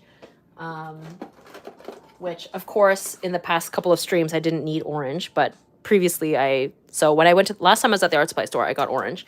I am realizing now that I feel like I probably should have also gotten grays because I don't have gray. But I guess I often use this like purpley color to substitute for gray because I like color, which is probably why I don't go for grays usually. Like I use blues and purples for grays instead. But yeah, I've been debating on whether or not I want to switch my medium for this year's monthly favorites. I still want to do the monthly favorites. I personally just think it's such a cool way to like sum up my year and my month. But I've been thinking about maybe just doing alcohol markers potentially. I'd love to hear your thoughts if you guys feel like you have a preference. Yeah, I was thinking maybe I would switch to alcohol markers to switch it up, but I also feel like the paint markers are very punchy, so I don't know. My Nana had a TV like this. TVs had to warm up briefly before it would turn on. Right, it would take a moment to turn on. I do remember, and they made this like really specific noise when they turned on and off. It was like thump or thump. That might be wrong. I'm not a Foley artist. I don't know. I like when old TV shows are played on TV and they keep the format of how they were when they played on TV.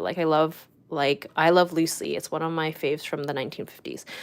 Yeah, I find it's interesting because the format has changed for like the ratio for TVs and movies, and if they had shot it like wide, they now like will display it wide, but because at the time the TV show was made, it wasn't meant to. So like apparently Gilmore Girls, which is not nearly as old obviously, but like so sometimes you'll see things on the very edges of the frame because originally it was cropped out, but now that it's like on Netflix or something, it's like full size. You can see like mistakes happening on the sides. I guess it wasn't a mistake at the time, but it was a mistake, you know. It looks like a mistake now. I remember the sound. I love bright colors, vivid. Yes, I'm all about bright colors. I mean, when it comes to my art, I really like pastels for my home. I'm always having like 4 conversations when I'm doing live streams. Am a 70s baby, 80s kid. I have the big TV that used to sit on the floor. They're honestly like, they must have been so hard to move. Oh my gosh, they look really heavy. How long will you be streaming today? Good question. I usually stream for like 3 hours or so. I started at 1, so we're like an hour and a half in. We're like halfway. I don't have a set time. Sometimes I'll stop because I'm hungry or my legs are tired or the finished. I'm like finished. But usually it's like roughly 3 hours. Usually.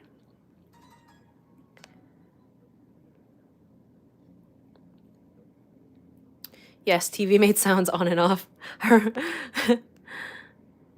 Blending is better with alcohol markers. It is true. You could feel the static if you stood close after you just turned it off. Oh yeah, that's so true. I forgot about that. So nostalgic. How was your first week of 2023 been? Mine is surprisingly negative, but bruh, what have I done? Aw, I'm sorry that it hasn't been good. My first week is it already a week? Oh, we're on the 5th. We're almost at a week. My first week so far has actually been pretty chill. I've just been like slowly getting back to work. but not like hitting the ground running, because, you know, I'm in a try to go with the flow type mindset right now, as opposed to like, oh my God, I need to get all the things done all at once. So trying to taking it like relatively easy, but still working. I'm not like going in like full relaxation mode. I took a pretty chill time off the last week of December. That was kind of my like do nothing mode, I guess. I don't know.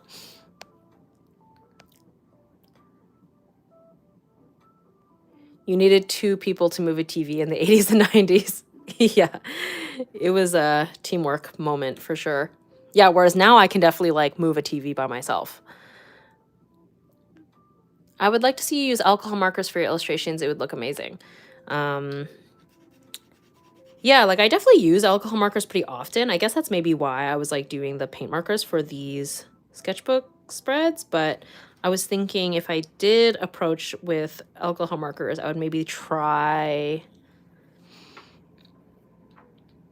a slightly different look. I don't know. We'll see. We'll see.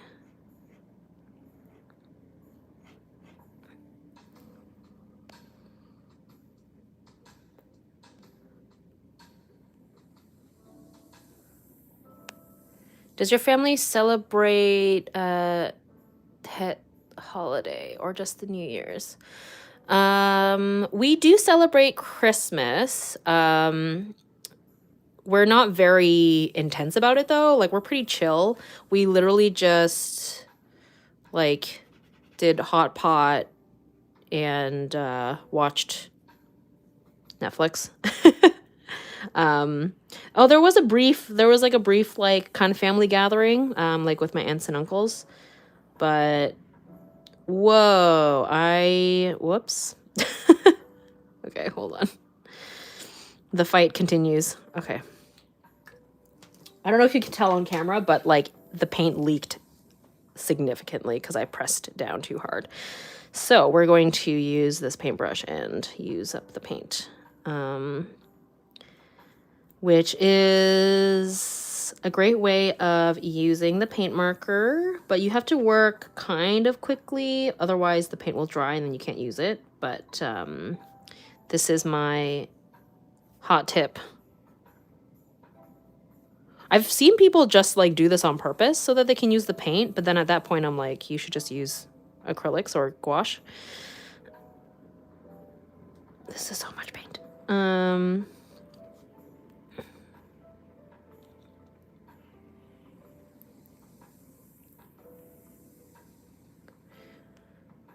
I start my first new job next Monday. It'll be nice for money, but I'll still miss moments like this where I get to catch fun stuff happening. Aw, I do try to sometimes do live streams on the weekends, so hopefully you're able to catch those ones. What's happening with your markers? Nothing's happening in terms of like I'm not getting rid of my paint markers or anything. I'm just thinking about switching my application from when I do these like monthly favorite live streams. If you're asking about what's happening with my marker right now, I just pressed too hard and it leaked everywhere. I could see the volume in the paint.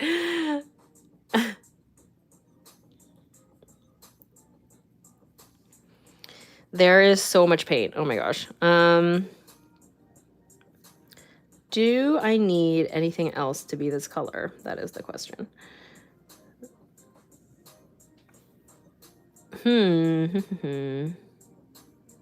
Sorry, I'm not like keeping up with the chat too much because I'm just sort of like trying to salvage this situation here. And I'm also trying not to put my hand in the wet paint because that is also something that I always do. Gotta love live moments like this. Okay.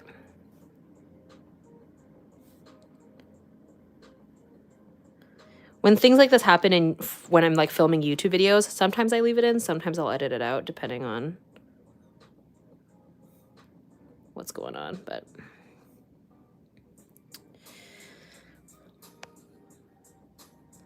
Using Posca seems dangerous.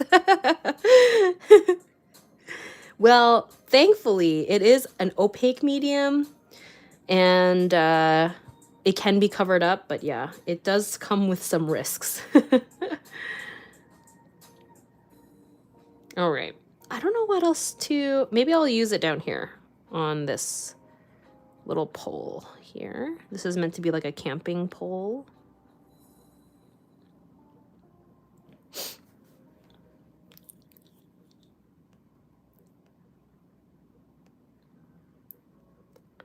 Always a teaching moment, truly.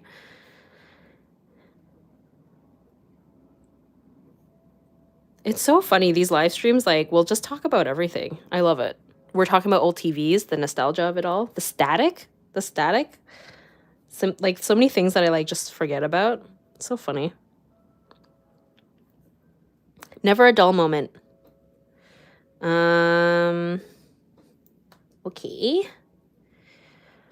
I think that's kind of it. I think I'm gonna try and like pick up some of the paint just because it's so thick, and I don't want it to be like, I don't want texture. Oh, whoops. Okay, maybe that was a mistake. There was too much water on my paintbrush. Now it's like making it, okay, you know what? We're gonna leave it. We're just gonna leave it alone.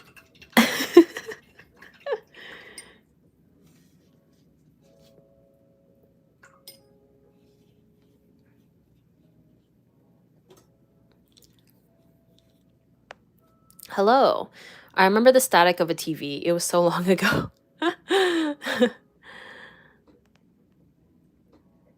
Speaking of TVs and monitors, I'm updating my desk setup and adding a new monitor. Ooh, I'm excited for you. I kind of want a new monitor. Can you scrape the excess paint off with a razor blade? I mean, technically, if it was like super thick, but I don't think it'll end when it dries down. It probably won't be that thick. It is a possibility though, but this is a casual sketchbook page, so I don't think I'll take it to that level. But if it were a more serious illustration, I could consider that in the future. All right, now with the... Originally, I for sure thought I was going to give the stingrays like a background, but now I kind of wonder if I don't need to. I might just do like the little fishies, and then just because like he's self-contained, and then this is sort of a box, but then like these items are like sort of floating in the space. So I think visually it might make sense to do the same for those. And I do worry that putting a background on them will like muddy it up because it'll be blue. So I might just leave it for now. Maybe I'll do little bubbles or something. Maybe we shall move on to... I'm going to let that dry because I just don't want to deal with it. I'll move on to the soju bottle, I think.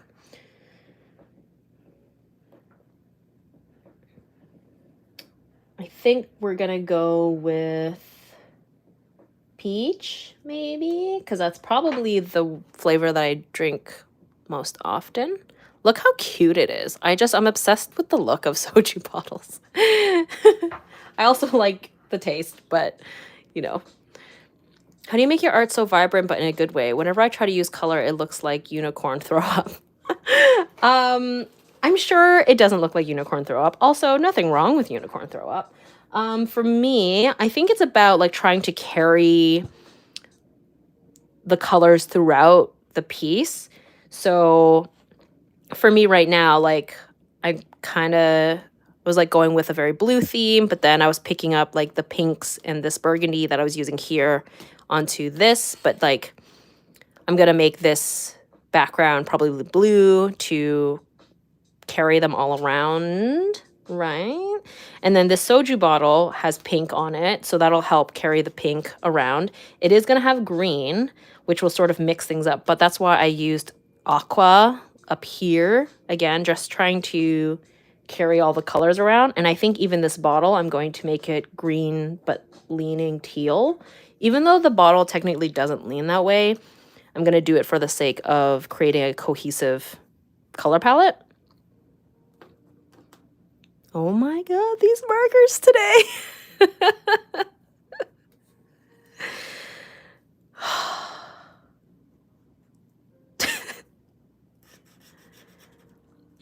All of my markers today really just said they're choosing violence.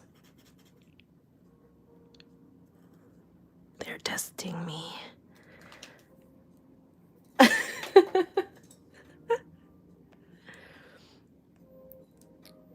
always wanted to try soju after seeing it a lot in K-dramas. I mean, I really like them. I find that like the flavored ones specifically are like easy to drink. And I'm a fruity gal. I like fruity drinks. So I really enjoy that element about soju because you can get them in fruity flavors. And if you're not like a big fan of like the taste of alcohol, I feel like they're a good thing for that as well. And they mix into like light cocktails really easily too. Obviously drink responsibly, friends. But yeah, I'm into it. It's like become really, really accessible in Toronto, which is nice. I know like not everywhere probably has easy access to soju, but it is like really easy to get in Toronto now. It's the attack of the exploding markers. I know. Oh my god. What? So funny.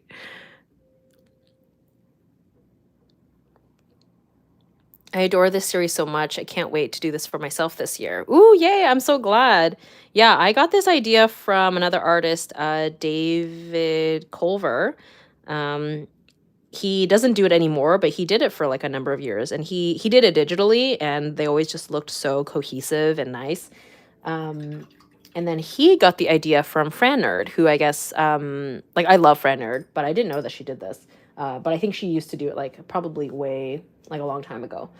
But yeah, so absolutely feel free to do it. It definitely does not belong to one person. So, and yeah, it's really fun. It's so cool just to like look back at what your favorite things were, especially because, you know, the year sort of just like slips by you and you sometimes forget what you got up to and things like that. So I really enjoy it. And then for me, like it's kind of a perfect thing for a live stream because then it just acts as like a jumping off point for a lot of different conversation starters, which I also really enjoy.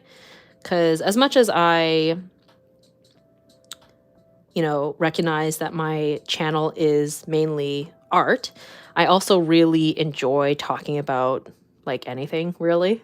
So it's perfect for that. And it's like a good exercise, I think, in drawing things that you might not normally draw as well. And like trying to figure out a way to represent something, like an abstract kind of thought or whatever. Oh, let me, he's not, he's now like a tattoo artist, but his work is amazing. Hold on, let me just pull him up here on my Instagram.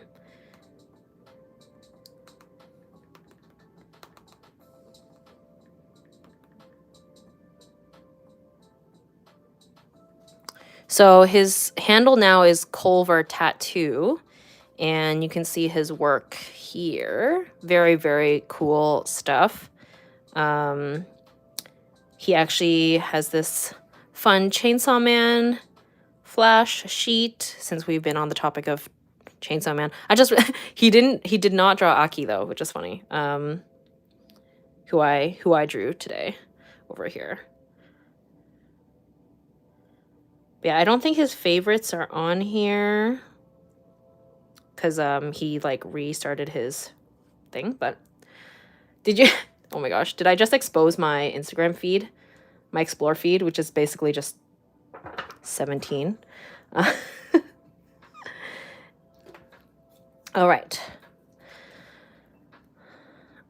Wow, I just joined and Aki looks so good. Yay, thank you. He's like almost done. Nearly there. Also, I just realized like from afar away, if you squint, this sort of, the cigarette looks like a lip ring. Not what I intended, but that's okay.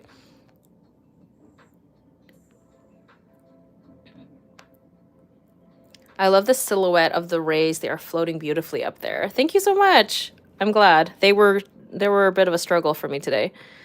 Oh, I'd love to join in doing this too. They say appreciation really helps in life. Yes, I agree. I think that's like kind of where I'm at right now, is like I would just want to be grateful for what I have as opposed to feeling bummed out about what I didn't accomplish or what I didn't have in the year. So that's why I decided not to do any art goals or resolutions this year. Oh no, tattoos. I think this is the year I'll finally snap and get one. I really have been like back and forth about tattoos myself. I'm I'm now like I was like a couple months ago, I was like, yeah, I'm definitely gonna do it. And now I'm back to like, nah, I don't know if I want to do it. So we'll see how many times I change my mind about it. I have like a feeling that my pain tolerance is low. So I think that's why I'm also not leaning towards not. And as we've learned today, I'm very indecisive, which is not a good thing with tattoos.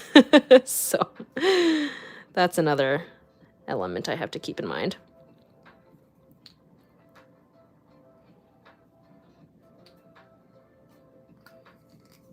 Okay, I guess we're gonna introduce some more pink because the soju bottle.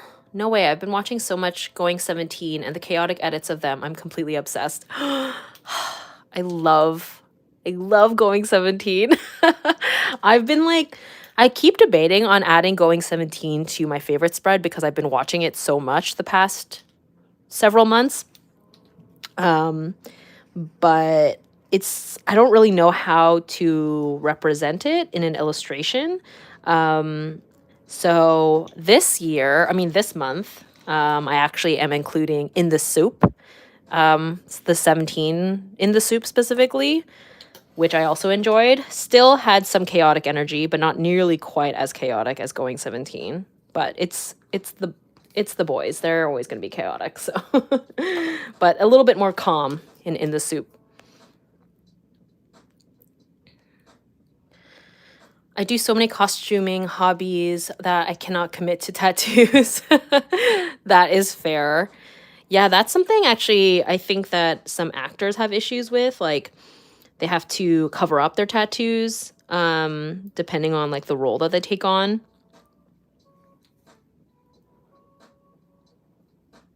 Same with like funky hair colors.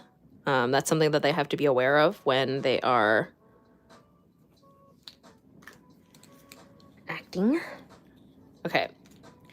The question is, do I attempt to do the Hangul? That's what it's called, right? The Korean letters. It's gonna be so tiny. Maybe I'll try. Let's try. We're living on the edge today. I'm going to attempt. Let's see. I'm going to sharpen my pencil first. If I have a sharpener.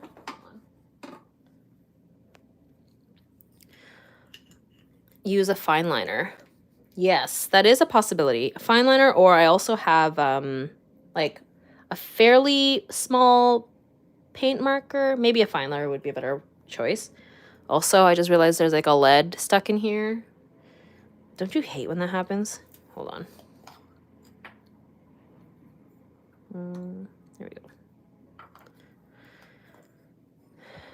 Not your markers, they will betray you. If we learned anything today, you are absolutely correct. Okay. Good idea, friends. Good idea. Okay. I will go with fine liners.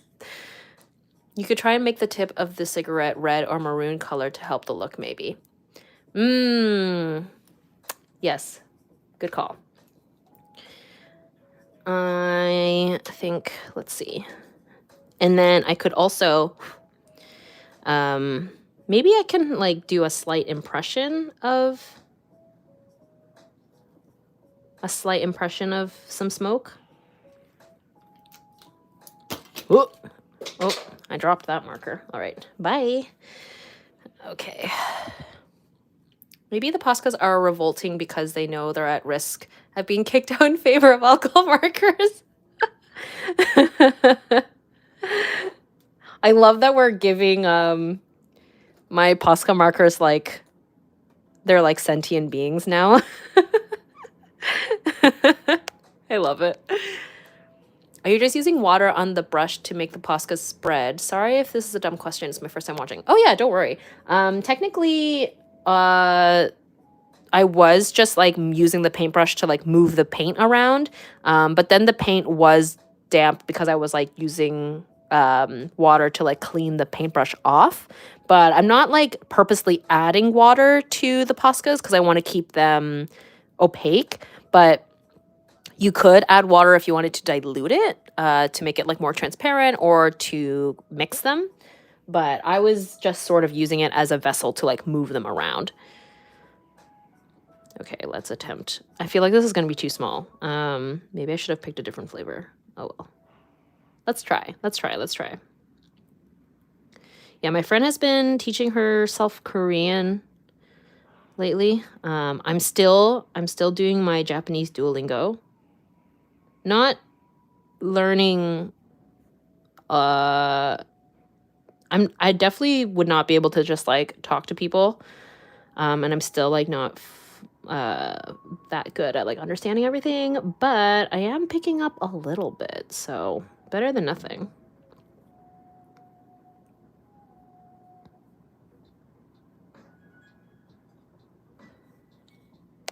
You know what? I might even just leave it with the pencil, maybe. Someone once told me that if you think about a concrete tattoo idea over and over and over again for 3 years, it's a good sign that you will not regret it. So maybe this helps for your indecisiveness. Yeah, that's a good call. Yeah, 3 years, I think that is a fair timeline. I also had bought ink box, like an ink box tattoo, which ink box, it's like a temporary tattoo, but it's longer, like it lasts a little longer. It lasts like a month or something, or like a couple of weeks. I forget exactly how long. It's also not this is not centered. I was like anticipating that I was going to take up more space. It's fine. How badly do I want this to be centered? It's fine. Okay, let's.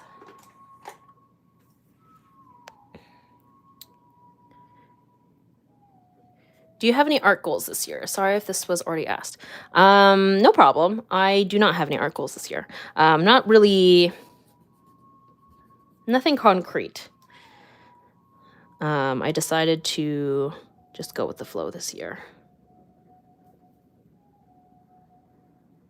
Especially because I feel like whatever I had said in my art goals last year, which I made it into a YouTube video, I'm sure they're probably about the same this year.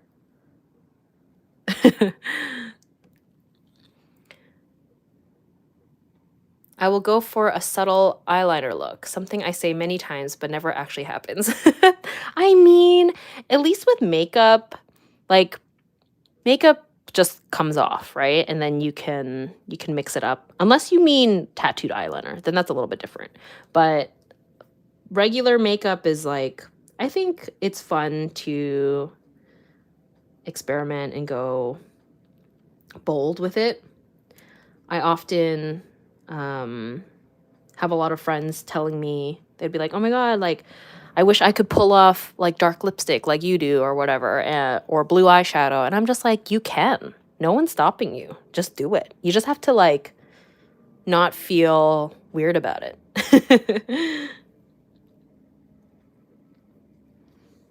Technically, there's like more text here, but it's like really tiny. So I'm just going to do lines to like indicate instead for the visual effect. It looks so cute. Aw. I mean, I don't know if my Hangul is good, but probably not. But that's the bottle. I just love the aesthetic of soju bottles. Tattoo eyeliner. The idea of tattoos on eyelids. I know, it freaks me out. I can't even like commit to the idea of like LASIK because it freaks me out. My fiance tried to learn Korean because a good chunk of the tenants in the senior citizen apartment building he manages only speak Korean. It didn't stick, sadly. Aw, well, that's really nice that he like wanted to try. Like that's really, really nice. Learning a new language is hard though. I want to do more Japanese lessons, but it's so hard. I think I have to start with smaller daily goal. Yeah, my Duolingo is set like pretty, like the increments are really small. I think it's technically set to like 5 to 10 minutes or something. Because yeah, can't commit.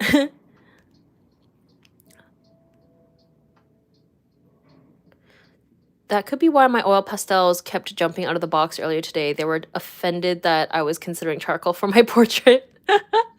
I love that art supplies are now, it's like full Toy Story mode. We're like building a narrative for them.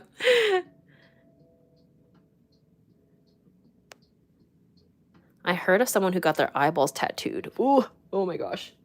Oh, I could never. I could never. Let's see.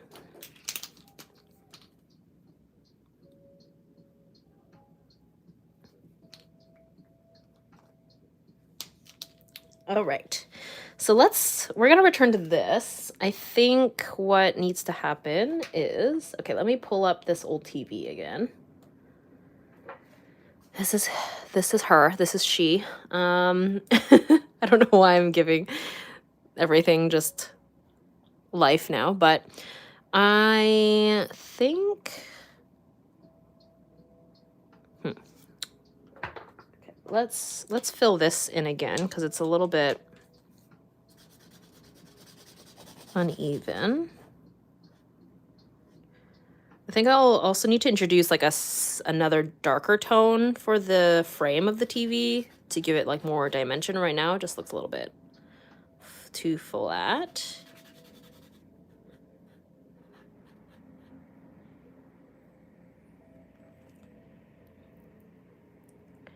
And then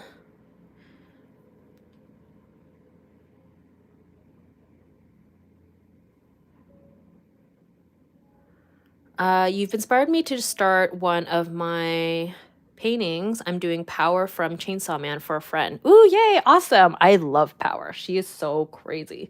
I feel like she'd be like a really fun, easy cosplay. You just need to like have the pink wig and the little red devil horns and you're like set. Or I guess her hair is more of a peachy pink. I technically have like a peachy pink wig that's like very long that I always want an excuse for. So I'm just sort of like, maybe I'll cosplay as Power at one point. The best way to be sent home because of makeup. It looks cute. Thank you, thank you. Do you still plan on making fashion type videos? I want to, yeah. I actually, I have a few things in mind. Particularly, I'm like embracing or trying to embrace like the TikTok, YouTube Shorts, Instagram Reels train. So I'm hoping to get around to filming some like outfit ideas or like little fit check-ins. I don't know what to call it. Where it would actually just like be me showing off like different outfits and stuff. So that's something I'm toying with. It's just about actually filming it and editing it and stuff. But the idea, I have the idea. One of the ideas is to be like, I'm both an Enid and I'm both a Wednesday, like fashion-wise. So I, like from the new Netflix show, because that's definitely my wardrobe, is like part of it looks like it's for Enid and part of it looks like it's for Wednesday. Mostly Wednesday these days, but I do have a little bit of both going on for sure.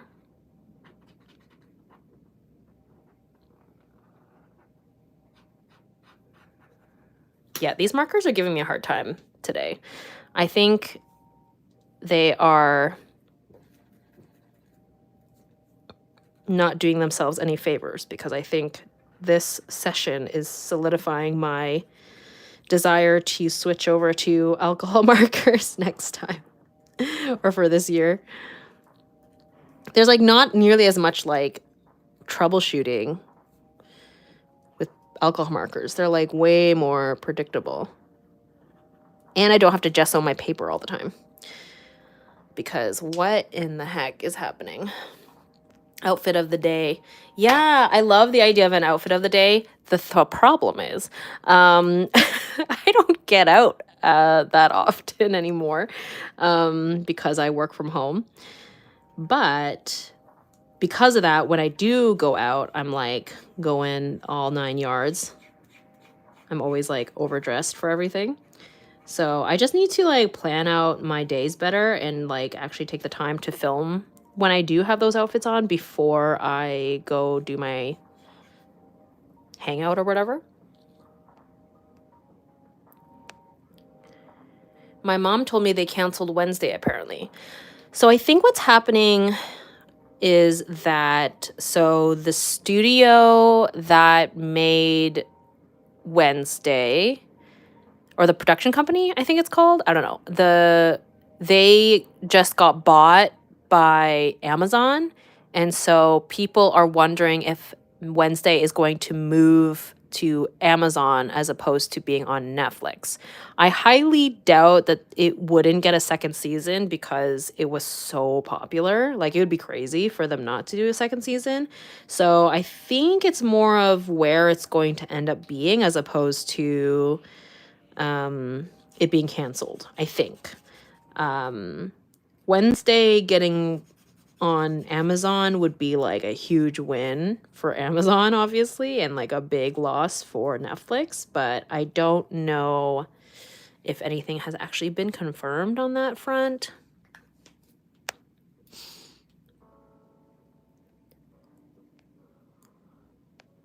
Honestly, same. Life is too short to not be extra when you dress up to go out, right? That's exactly how I feel. And as I get older, especially, I'm like really feeling that, like that sentiment. So whenever I go out, I'm like, yes, I'm like pulling out the lipstick, I'm pulling out the hair curler, you know, pulling out the cute outfit, because why not? Why not? And I'm thankful to, you know, live in Toronto where, for the most part, I'm usually not necessarily the most dressed up person out and about anyway. But even still, I think it's worth doing, because at the end of the day, it's just clothes. Life is short.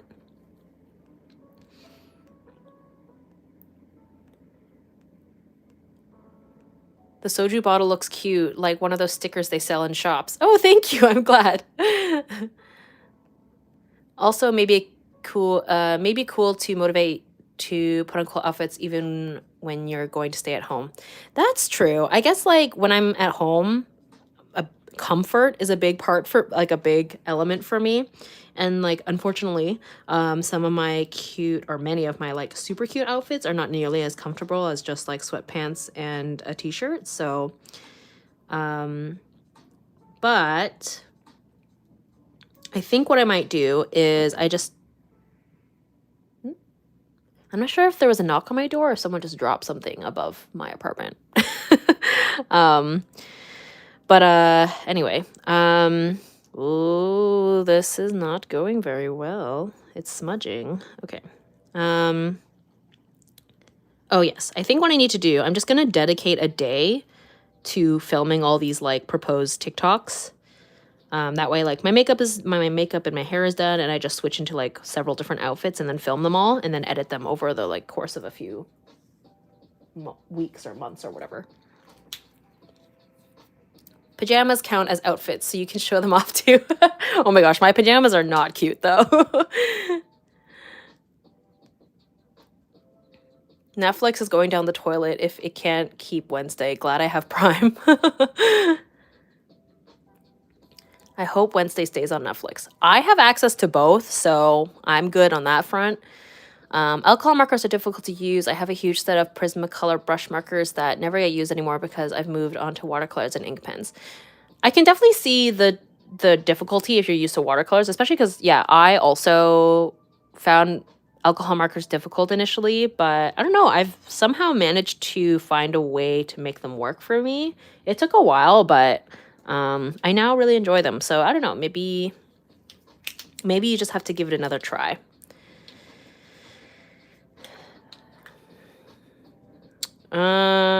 Okay, this TV is looking weird. Let's see. Maybe I need a darker tone, I think, maybe I'll just use the dark blue that I was using for the other stuff. Not this blue, the other blue. Where is it?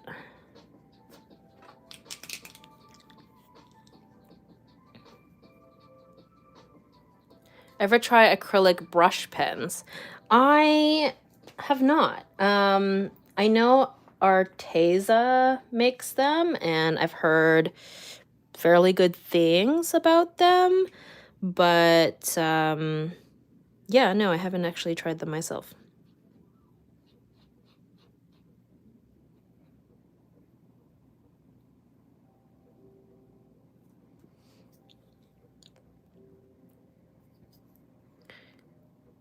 Not me out here low-key in a pajama top. I mean, I'm literally in like a tank top and sweatpants, so we're on a similar wavelength. Literally, I wake up and shower and I change out of my pajamas into sweatpants. That's my that's my daily work day or work uniform routine.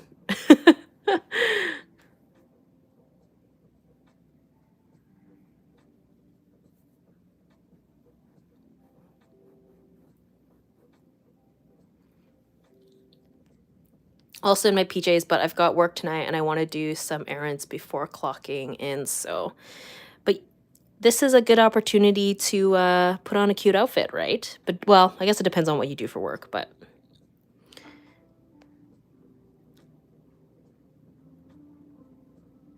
Y'all were talking about Netflix and I got a scam text saying Netflix got suspended. Oh my gosh. I know, it's crazy, right? It's crazy how, like, we're always being listened to or watched. Watched, I mean, when I mean watch, I mean we're being watched on our phones, not physically, I hope. Yes, pajama party. Everything has ears. Even my Posca markers. Oh my god, I love that now this is both an art party and a pajama party. Amazing.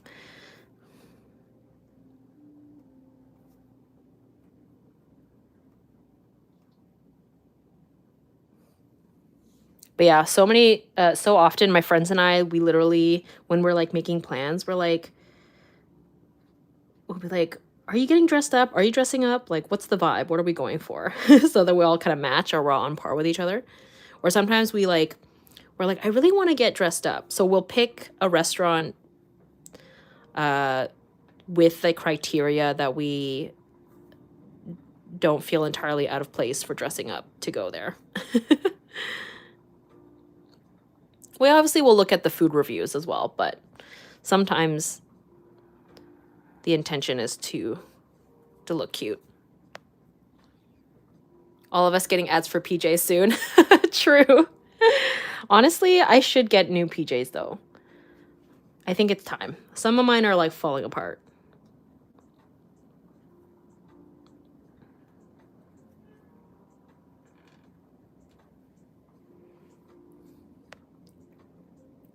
I looked up Pilates online just once. Now every time I go on Insta, there's Pilates ads and I'm like, I'm not interested.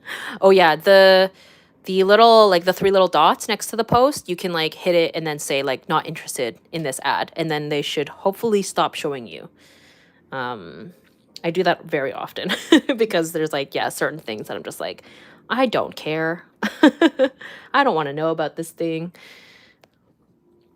When I worked at a drugstore, I never got to be cute because uniforms. So working at Sierra, TJ Maxx let me be fashionable again. Ooh, yay. I love that for you. That's amazing. I'm still wearing my Christmas Mickey pajama pants. Oh my god, amazing. I still have my Christmas tree up. I'm like probably going to take it down maybe like at the end of the month. Because my Christmas tree is hot pink. And I have like little BTS and 17 like photo card thingies like in the tree. So it's honestly kind of cute. I'm very sick, so all I've been doing for the past 4 days is sitting on the couch in my pajamas playing video games. I mean, especially if you're sick, you should be as comfortable as possible. So I endorse that. Also, I hope you get better soon. I always try to dress cute or fashionable at work. My store does sell clothes. Ooh, yes, of course, of course. My Christmas tree is still up too. Yeah, I think most people keep their Christmas tree up until like February or so-ish, right? Okay. I think the happiness screen, I think maybe I'll do the blue again because we have blue for Aki over here, but then I'll keep like a shine, right? To indicate that it's like a glossy screen. Sorry, I just burped. Excuse me. Hydration reminder, everyone. I'm so chaotic today. I'm sorry. Valentine's tree. You're right. It is pink. I should put all of my K-pop photo cards in there, and then it truly will just be like, here are all my Valentines this year.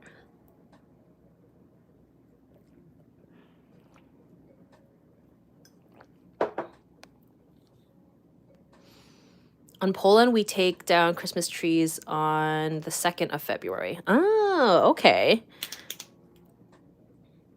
It's real, and I love pine scent indoors. Ooh, yeah, pine scent would be nice. Mine is a fake tree, so I don't have that smell.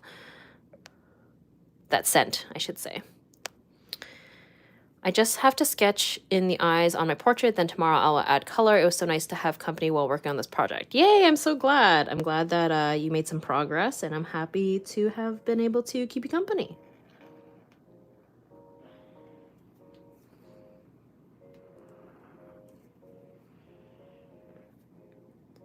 Man, all the colors that I use on this TV, kind of cute now. This blue might be a bit saturated, but oh well. We're not going for realism, so.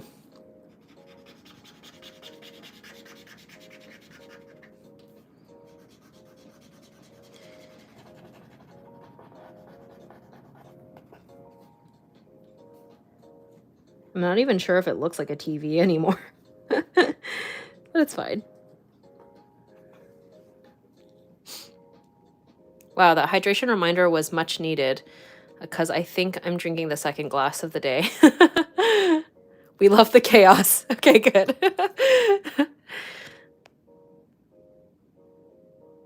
I just came across your channel and I'm in love with your art. Oh, hello, welcome. I'm glad. Thank you.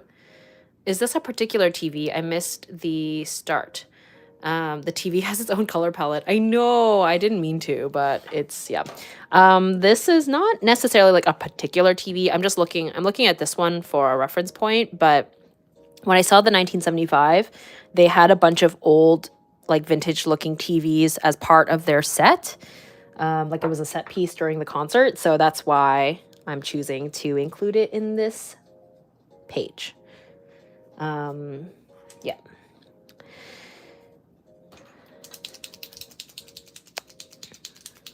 That blue color reminds me of the VHS screen. Ooh, that's perfect. Okay, excellent. I just realized I don't have like a larger white paint marker. That would make my life a lot easier. You know what? I'm just gonna use gouache. Hold on. Let's just use some gouache. If you saw my my recent video where I did the screen cap redraw of Sleeping Beauty, you'll know that I emptied out. Oh, it's still pretty fresh. Oh, okay, cool. Emptied out one of the gouache tubes into this little pot because the tube was like dried shut, and as I was trying to open it, I punctured a hole in the side of the tube. So I emptied out the paint into this little empty pot. So now that I can actually use it still. There. Not perfect, but you know, does the job.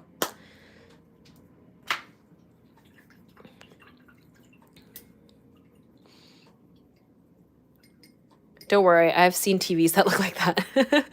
Oh god, there are Tesa tubes. Those things could be stronger than super glue. I know. I don't understand. I've had to do this like empty out method twice now. And they like rip. They like really hurt my hands. I don't know who told me this, but someone once told me that they leave their Christmas tree up all year and then just decorate it for all the seasons. I mean, that's kind of adorable. I love the idea of like, yeah, like Easter, you know, decorations on a tree or Halloween trees. I do think that's actually a very cute idea.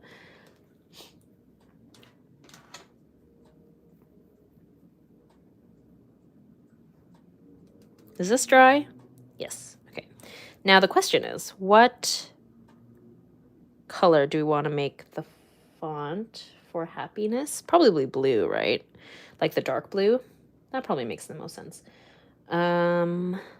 Let's, except the marker was giving me a hard time, so let's see.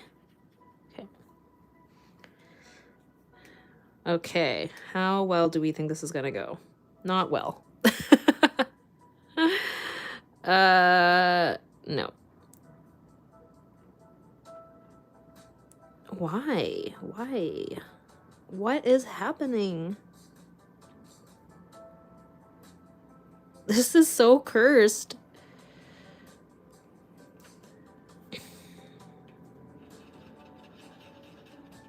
Okay, I'm gonna give it a good shake and see if that helps.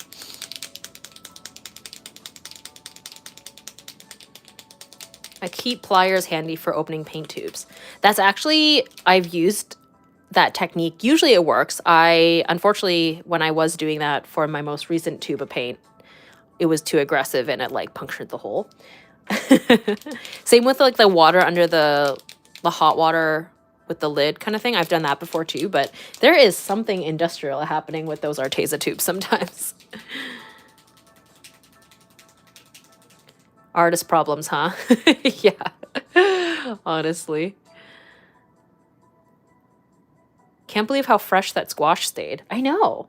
And it's been like a week or two. The other one has dried out now, the other color that I had, but it's pretty impressive.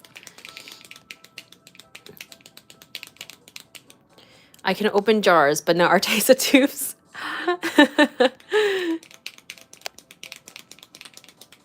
Use a rubber band to open your tubes. Oh, interesting.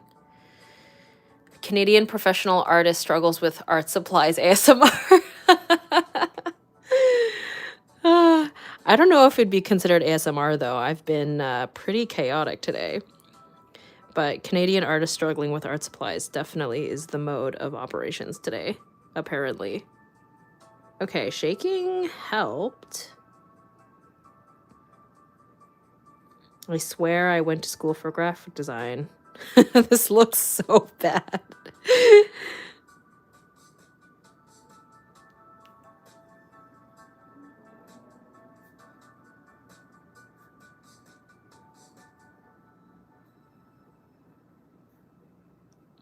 At least the soju bottle looks cute. We have that.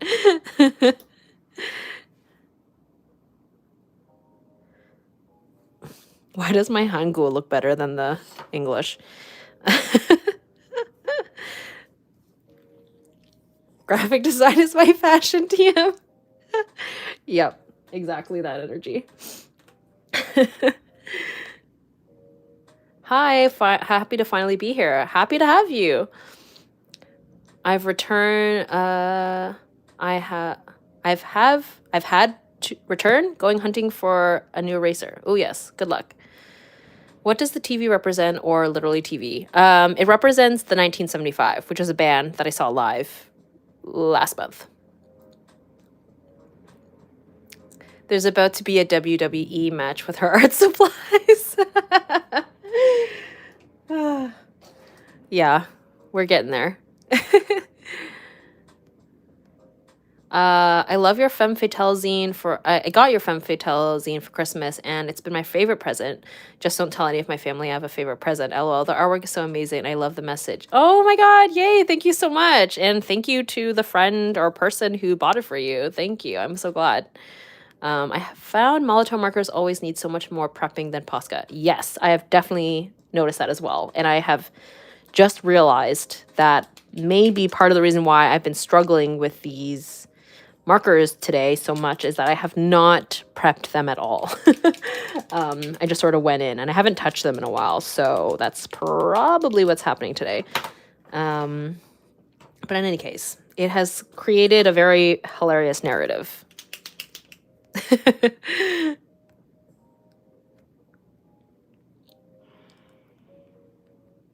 The markers heard you talking about the alcohol markers. So now your Posca markers are now on strike. I know, they're like revolting. But you know what? Joke's on them, because now I definitely want to use alcohol markers next time. And also another part of the reason why I want to switch to alcohol markers is I want to get more use out of my other sketchbook, which is my render sketchbook, which is like more geared towards alcohol markers anyways. So that's another reason why, because this sketchbook is almost done ish. Like there's not quite enough pages for me to start another round of, so I feel like I want to keep them all in one sketchbook, like all of the favorites in terms of like per year. So like all of my 2022 favorites will be in this sketchbook, and then hopefully all of my 2023 sketchbook, like favorite sketches will be in another sketchbook, if that makes sense. So yeah, that is the plan.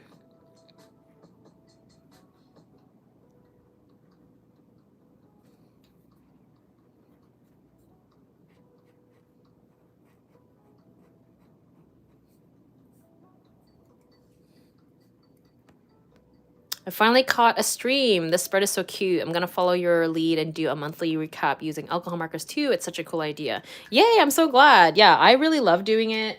Once I finish this page, I want to do probably like a reel and like YouTube short of all of the months, since I was actually able to complete every single month, which I'm like so proud of.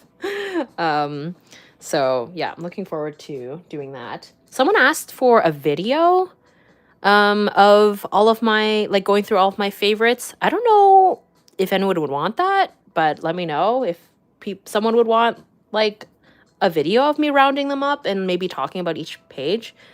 Maybe that could be like a fun, like short little video. Okay, now we're going to work on this little ramen bowl, which I did not sketch out. So let's do that also.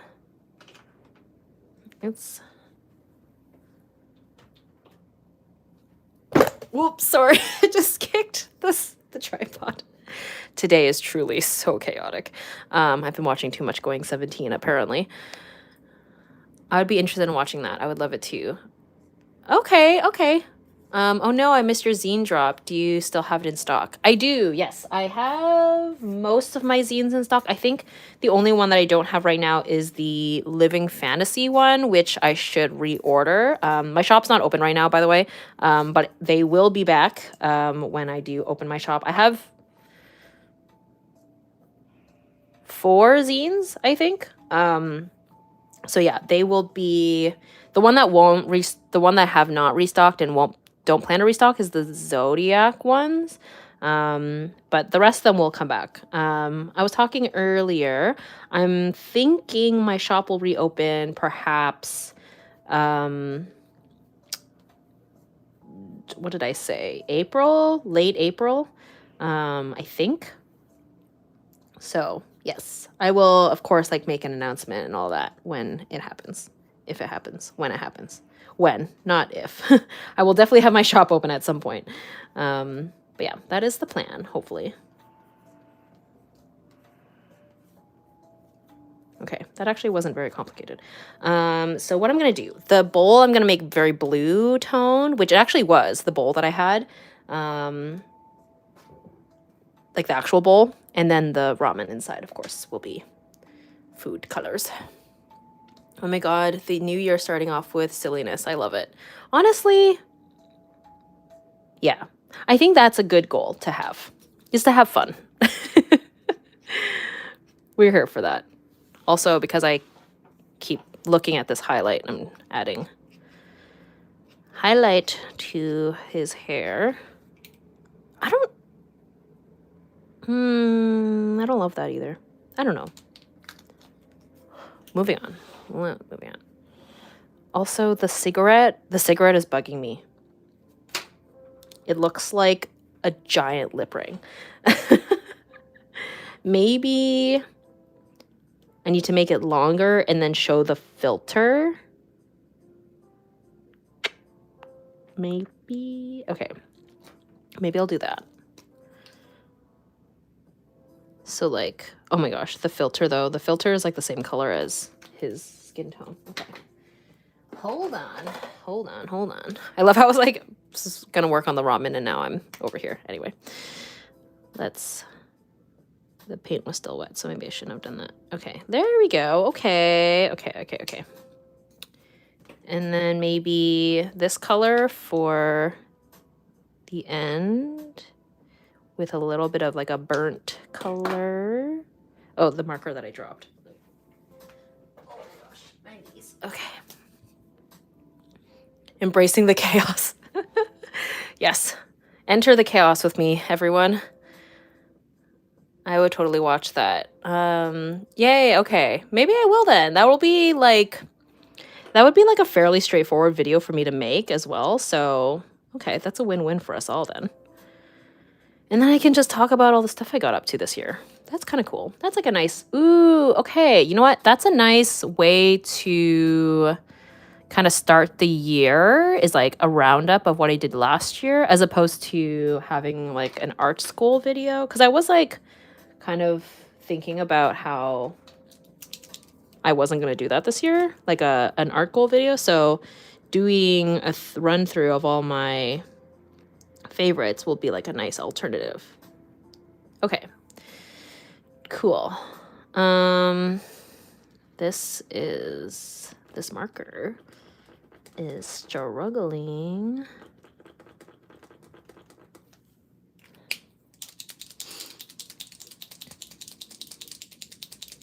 You can even use vlog footage, I bet. Oh, yeah, that's true. Like, yeah, like go through the page and then actually include snippets of what was talked about. Good call. Oh, yeah. I love this brainstorming. Thanks, guys.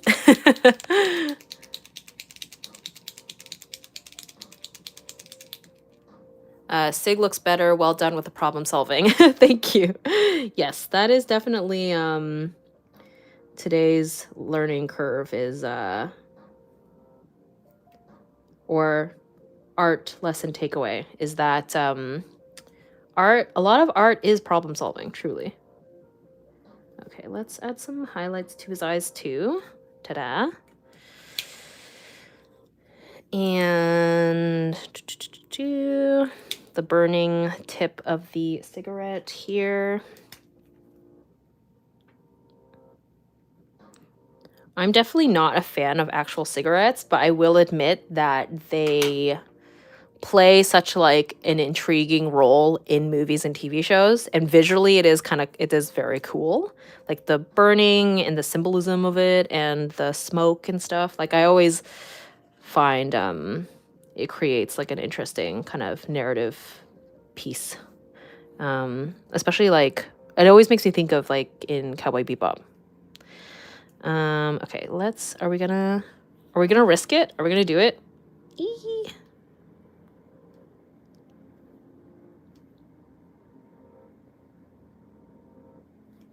Ooh, okay. It's subtle, so it's not too intrusive. Okay.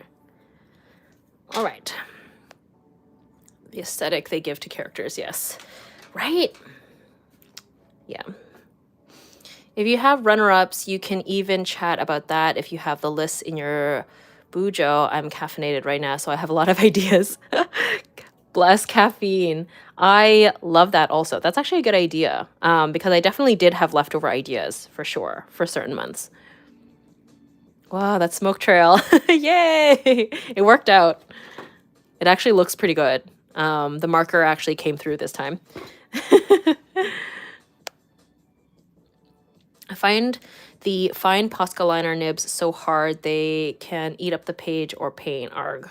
Yes. Thankfully, I gessoed this, so there's no paper issues in that regard. But yes, I do agree.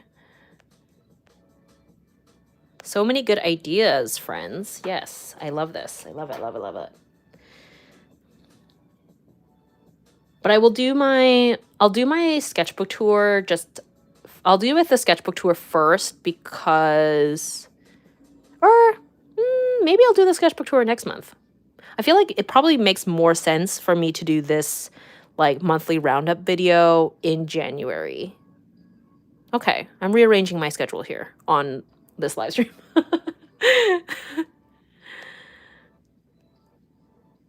I love the smoke trail. It turned out so good. Yay, thanks, friends. Okay.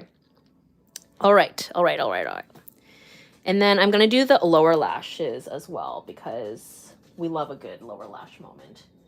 Do I want to use blue though? No, I think I'm going to use like the burgundy color. Smoke trail finished the piece. I'm so late. What's the spread? That's okay. Today's spread is my December monthly favorites, which rounds out all of my favorites for 2022. Just pretty exciting.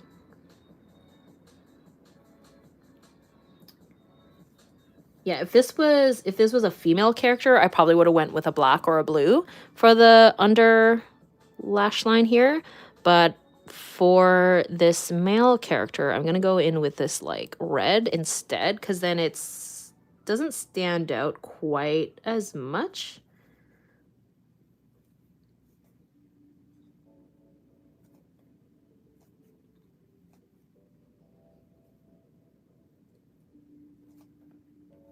Okay.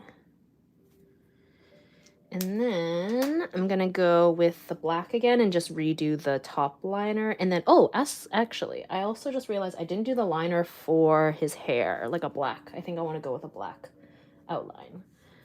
But the question is, where is my black? Here it is. Found it. Okay. The signature lashes. Yes, all about them lashes. And actually, I do want to give him some upper lash, a little bit too.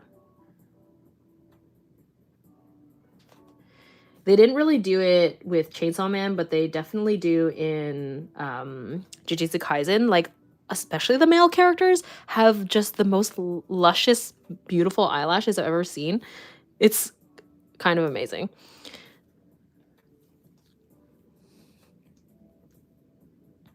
Like Megumi and Gojo. Such beautiful lashes. For what reason?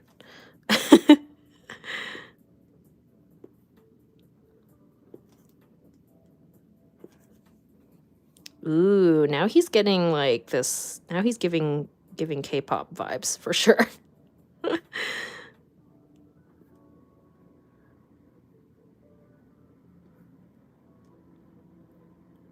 The paper is all warped, so it's like kind of fighting with me here, but. Oh, hot tip. Definitely put the lid back on when you're shaking your paint markers. I almost started shaking this with the lid off and it would have went everywhere, potentially.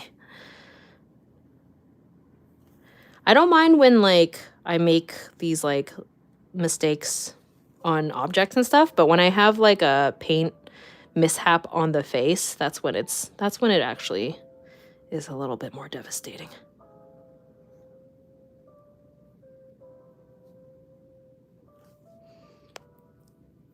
Oh my god, Megumi and Gojo, whenever they make a close-up, I just had to pause. It's so beautiful. The lashes are so magical.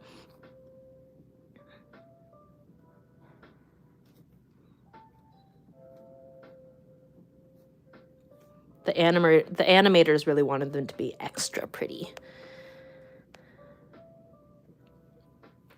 Okay. Now... Yes, okay. Now I think this needs the black. The suit. Ta-da! Okay.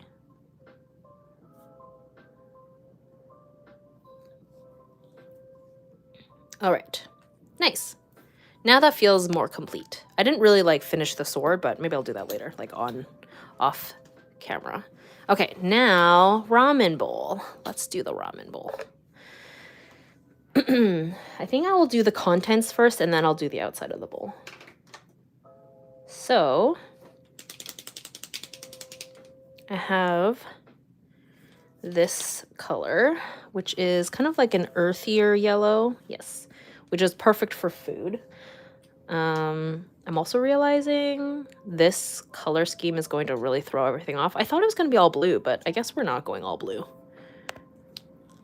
I'm just talking out loud. Thinking out loud, I should say. I love ramen. It's one of my favorite foods. It is so good, and there is just something about a bowl of ramen in the winter that is especially satisfying. Just like my friend and I also, we got congee recently, so that was really good as well. Just also like a warm soup situation. Something about it. Oh, actually, maybe food is often kind of hard to tackle with Posca markers because a lot of my Posca markers are so vibrant. So it's just sort of like an interesting challenge of balancing the colors for food. Like not going too realistic, but not going too neon with it either.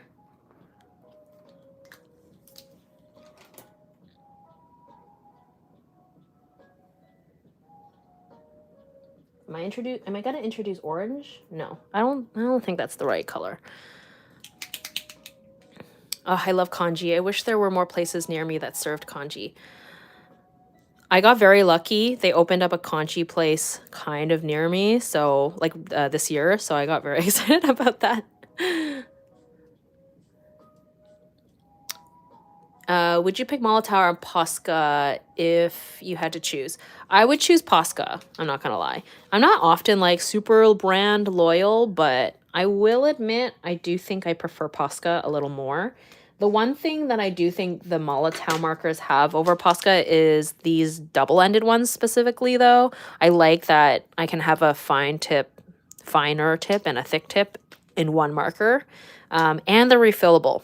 But in terms of like color selection and just like ease of use, I mean, this live stream might not be a good example of it, but I do find generally Poscas perform more consistently than Molotov do. Not today, apparently, but in my previous experience anyway.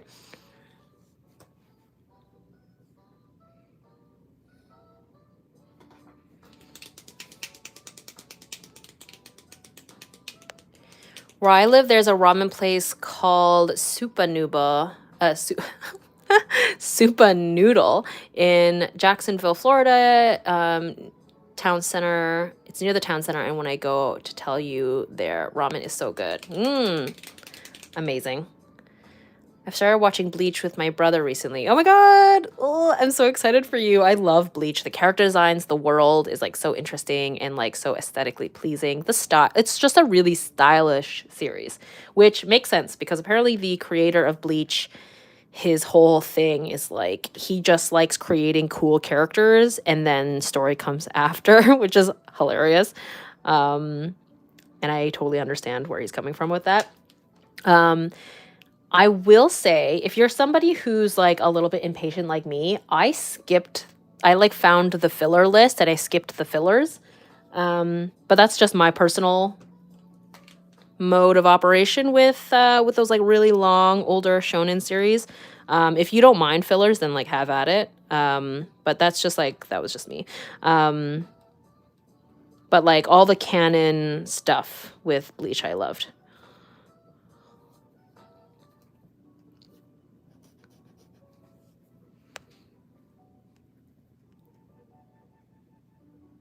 Guys, now I'm hungry. I need to go somewhere and try good ramen. May everyone get the chance to have some delicious ramen soon. I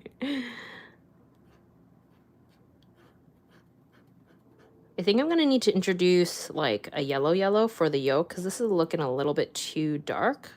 Now it's looking like century-old egg yolk or whatever it's called. Okay, okay, okay. And I have some cream colors here too that I can use. Again, the balance of like realism and stylized is tricky. Ooh, okay. This color is good for maybe the mushrooms over here.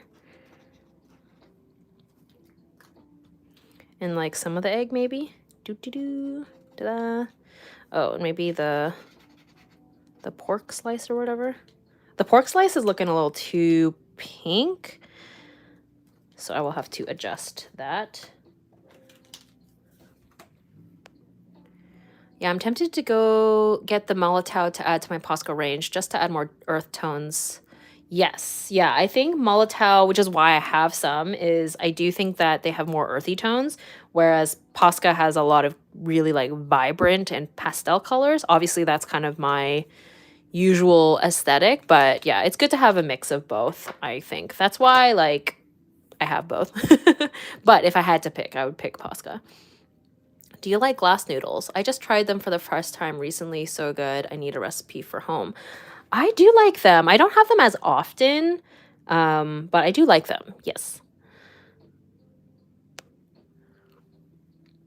Who are your top 5 anime husbandos? Oh my gosh, that's really hard. That is a really hard question. I'll have to think about this for a little bit. Okay. Top 5 anime husbandos. One, I feel like that I think the list would probably change pretty often, just depending on what I'm watching. I feel like Nanami is in there. Nanami from Jujutsu Kaisen. I think he has to be in there somewhere on that list. I don't know if I could rank them at this moment. I feel like I just have to list some. But Nanami for sure. Who else? Okay, I'm gonna think about it. I'm gonna come back to that question. I'd love to hear all of your anime husbando picks in the comments. Maybe that'll help joggle my brain a little. I have such a love-hate relationship with Kubo. I think a lot of people do. That ending, I think a lot of people were mad at the ending, or the epilogue, right? I need to finish Bleach. I highly recommend because the new season is rolling out. I find Molotov more muted tones so they complement the Posca brights really nicely. Yeah, exactly.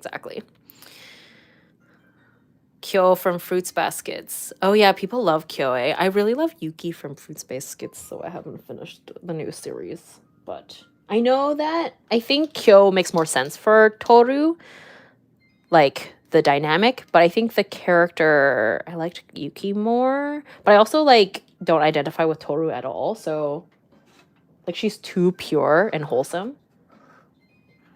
I'm kind of petty as a like if I'm being honest, like me as a person, like in my deep in my soul, I'm a little bit more petty, so I find Toru is like a character I cannot relate to at all. She's like a ball of wholesome sunshine.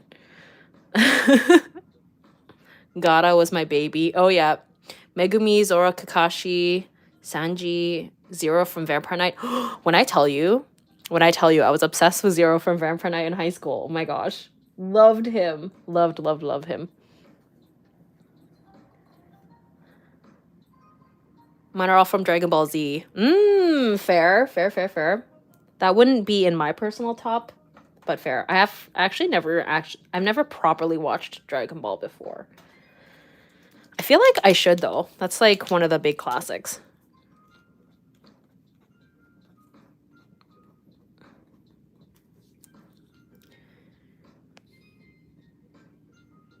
Zero is such a throwback. Grimjo from Bleach. Oh, Grimjo. Yeah, I liked him too. Probably not in my... I don't know if he's husbando material, but I do like him. He's fun.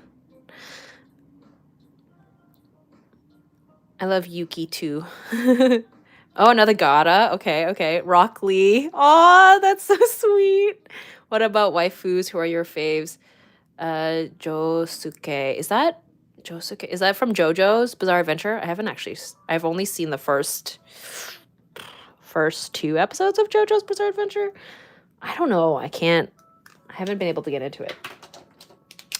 Waifus, anime waifus. That might be even harder for me just because... Okay. I do like Kakashi. That's a good choice. Kakashi from Oh, I've always loved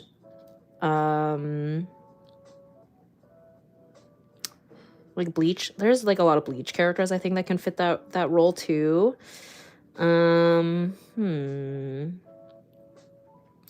my gosh, Howl. Of course. Howl from Howl's Moving Castle, for sure.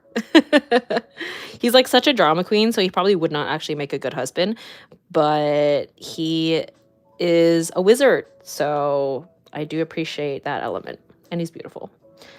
My logic. Potentially Lloyd Forger from Spy Family. I feel like he'd be a great husband. I don't know if he's in my top 5, maybe top 10. I'm taking this question very seriously, obviously. I'm thinking about like real husband material type. So Nanami. Maybe Nanami is top. I don't know. Top 1. Howl. I can't believe I forgot. Right?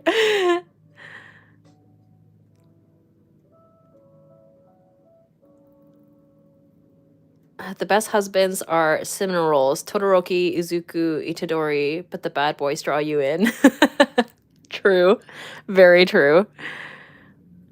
Have you ever read the books for Howl's Moving Castle? I swear he's even more of a drama king in there.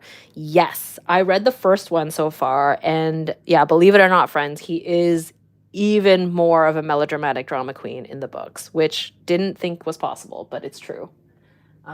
Very amusing. Also, I just realized I have this color, which I think will be really good for this ramen situation. Yes. I bought this marker recently. So yes, this is perfect actually for the ramen noodles. Yes. Glorious. Okay, what else?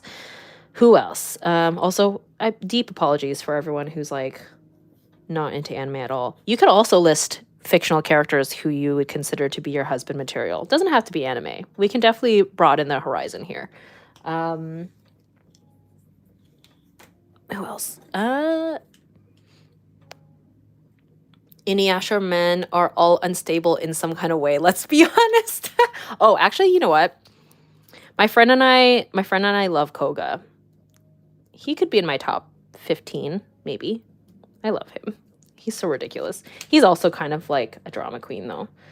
I love Sashomaru visually, but I think he's too emotionally unavailable for me.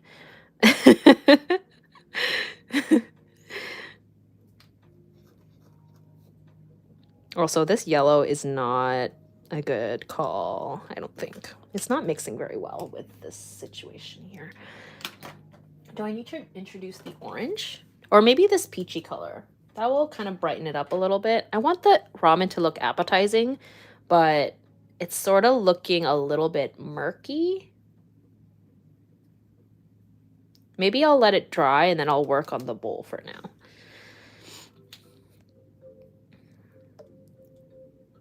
Oh, I thought husbando was just who is hot. My list would be very different if it was actual husband material. I know, right? I guess like husbando, like everyone interprets it differently. I interpret it as husband material because it's literally like husbando. I interpret it as I interpret it as husband material personally. But we can also just talk about these fictional characters that we think are hot. Because this is a judgment-free zone, friends.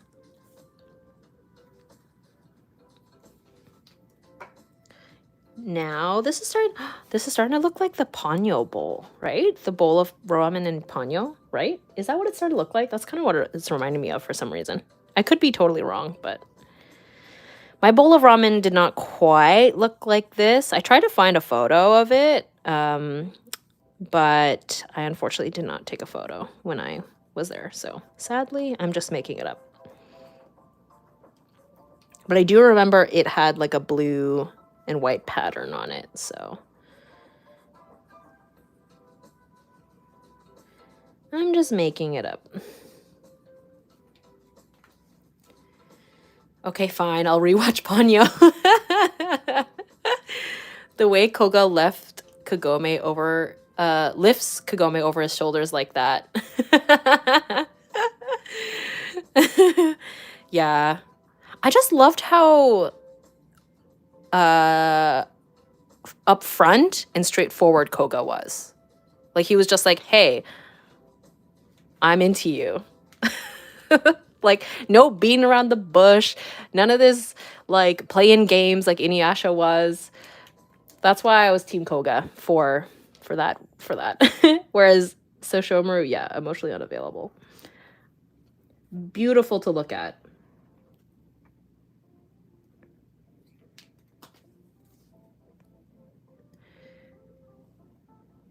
Oh, Tatsu from The Way of the House Husband. I mean, I'm sure he's a great candidate. I have not watched that show, though, so I'm not sure. My sister had an ex-boyfriend years and years ago, and he hated the Ponyo song, and now me and her will just randomly start singing it. Yes, I love that for you guys. Screw that guy. I love Ponyo. It's so cute. I mean, maybe I'm wrong. Maybe he was a perfectly fine person. I just... automatically I'm like on your team because of course. Wow, this is wonky. Okay, I think that helped. All right. I always think of that scene in Gilmore Girls when Rory just like in a huff like comes up to Lorelai, like her mom. She's like, oh my god, I hate her, blah blah blah blah. And then Lorelai is just like, absolutely. And then she's like, you don't even know who I'm talking about. And then Lorelai just goes, solidarity, sister. And I feel like that's me right now.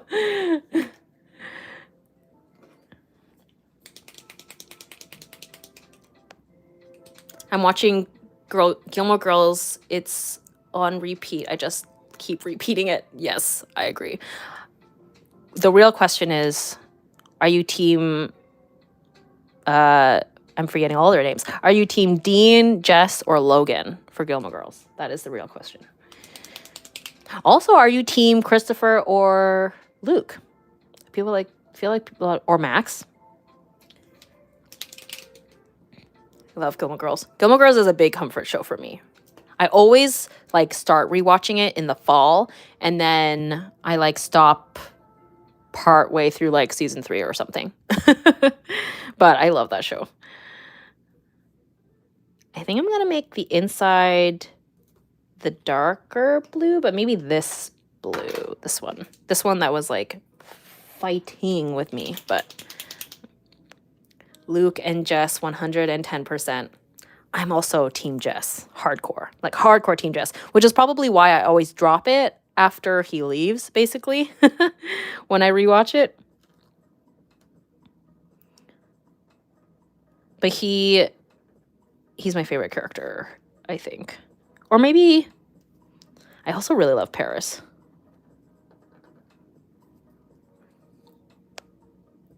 Team Luke and probably Team Dean in the first 2 seasons, then the rest Team Logan. Interesting. Jess, once he opens the shop.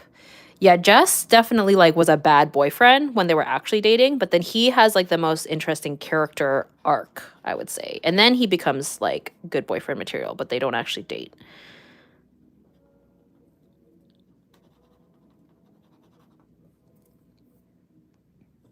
Team Jess and Team Luke. Trying my best to not watch it again as there's so many other things to watch, but comfort show. Yes.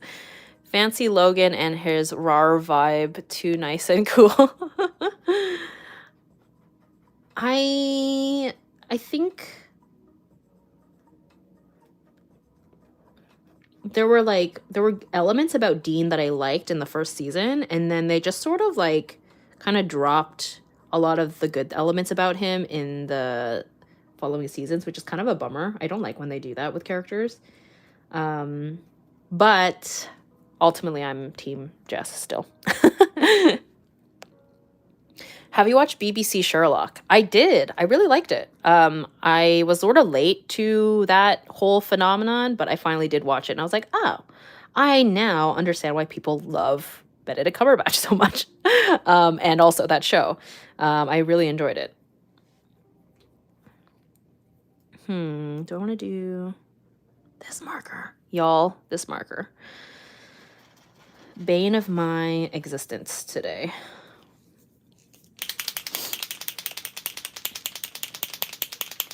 I hate Dean, but perfect first boyfriend. Yes, I think that was the point. I think I remembered in an interview with the creators, that was their intention. They wanted Rory to have like a really good first boyfriend, which I think was really nice because that's kind of a big sentiment of the show, is that it's just like pretty wholesome for the most part. There's obviously some drama, but I think that was nice for her. Oh, leaking again, of course. Rory in the revival, though, that was a mess. Oh my gosh. The revival was disappointing.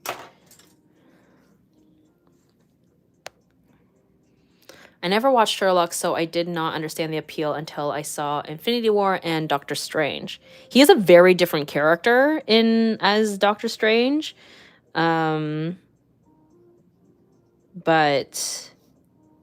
yeah, I understand the appeal of Benedict Cumberbatch. He's not for me personally. Like if I'm gonna pick like a Marvel crush, I suppose, or like actor crush, but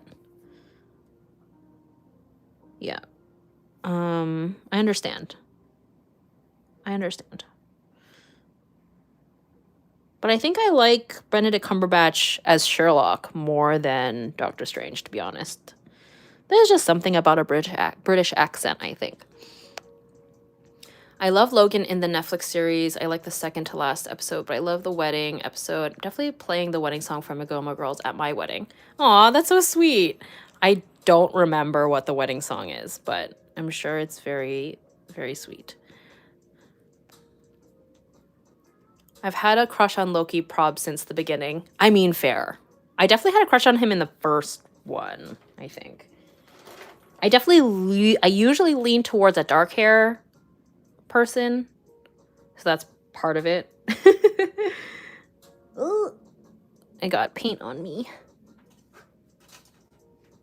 Okay, that's very... Batch as a fanciable person, no, but as an actor, amazing. Yes, fair. Tom Hiddleston does him justice.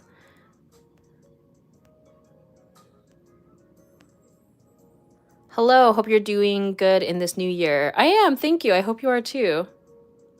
I forgot Jess comes back later. Yes, I like all of them. I didn't like Dean in the college seasons, though. Yes, agreed. Yeah, Dean was bad in the college seasons. Have you seen Rascal? Have you seen Rascal Doesn't Dream of Bunny Girl Senpai? I have not. Wow, that is quite the title. I guess I've been like mostly watching shonen anime lately, minus Sasaki to Miyano. Sasaki to Miyano. Right? What else have I... Yeah, I think mostly shonen. Which is funny because earlier we were like, bring Shoujo back. But I'm waiting on that Oran reboot. Oh, Tamaki from Oran High School Host Club. He's like so similar to Howl. If I'm like making a top 5, he's pretty similar to Howl now that I think about it. And he's not a wizard, so he would probably be a bad husband, actually.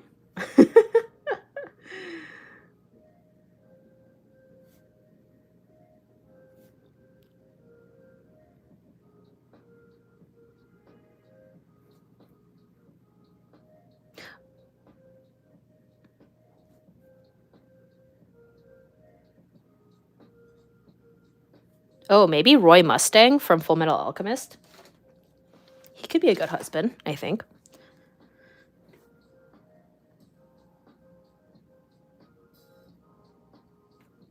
Roy Mustang was not my not technically my favorite character from Fullmetal. Personally, I think I really liked Ling and Greed. That was like my favorite duo. Roy is so precious. I love Chris Evans. I've been a fan of him way before he played Captain America. Yeah, I love that he was in Scott Pilgrim. I thought he was so funny. I also just love Scott Pilgrim, like the film. I never read the comics, but I loved the movie, and it takes place in Toronto, which is like such a fun like little Easter egg hunt of things. Okay, I think I'm gonna just like do a pattern now, or no, maybe I'll do, yeah, I'm just gonna do a pattern because like this paint, I need to use up this paint while it's still wet. Mark Ruffalo is so sweet, and I appreciate his efforts on the environment protection, etc. Oh yeah, he seems like a sweetheart. I'm sure he is. I loved him in 13 Going on 30. Love that movie. Scott Pilgrim is so underrated. Yes, right? It's so good. And it's hilarious to see all the actors in it that like got really, really big later, like Chris Evans, Brie Larson, Anna Kendrick, Aubrey Plaza, like so many like actors in that film who got really big later. I mean, like who became a lot bigger than they were in the movie. Yes, I'm just gonna do this like little scaly pattern on this because I know for sure that the ramen bowl that I had a much more intricate pattern, but we're not doing that today.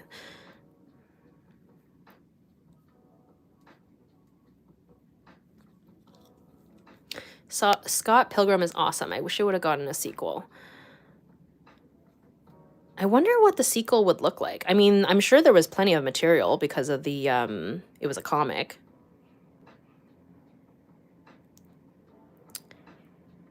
But yeah, I love seeing movies set in Toronto when they're actually meant to be in Toronto, because they do a lot of filming here, but they it's often made to look like New York or Chicago or something else. So I get really excited to see movies that are actually supposed to be Toronto. I would have to go to Toronto if they would not ask for visas. Aw, sorry.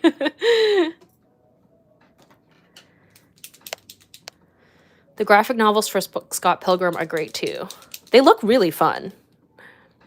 I still listen to that song Brie Larson sang in the movie. It's really catchy. Oh yeah, that's I don't know if Brie Larson actually sang it in the movie, but it's by the band Metric, which is a Canadian band. So if you liked that song, you might like Metric, which is like the band. It is a very catchy song.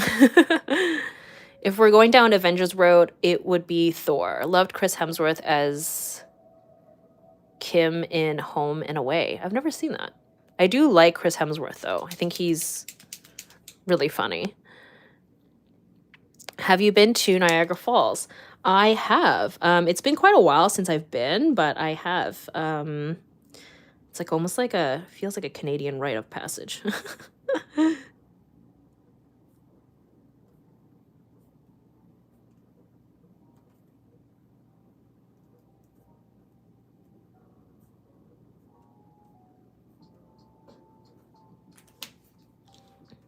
The bowl is looking cute. Thank you. Yeah, I think the rim, like this, the two blues are really helping. I'm kind of wondering what to do with the chopsticks, which I had put here, which I feel like I should have just drawn earlier, but I don't know if I want to make them blue too. Maybe I will, just for consistency's sake.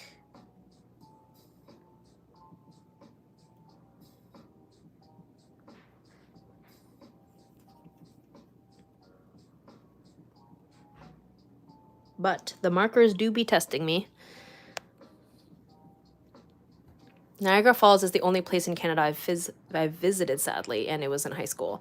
Makes sense. It's a pretty popular travel destination, I feel like. It is beautiful to look at.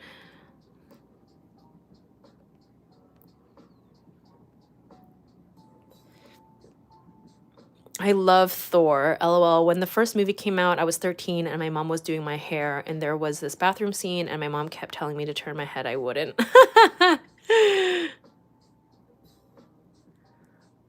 That's really funny. Oh, yeah. It's so awkward, like, when, like, certain scenes come on when you're watching things with your parents.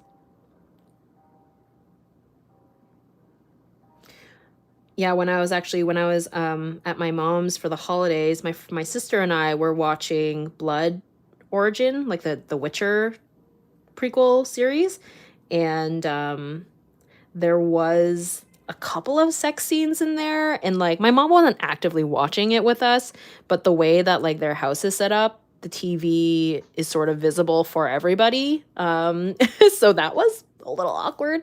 Thankfully I don't think she caught it, but also these chopsticks are looking rough because this marker is giving me such a hard time.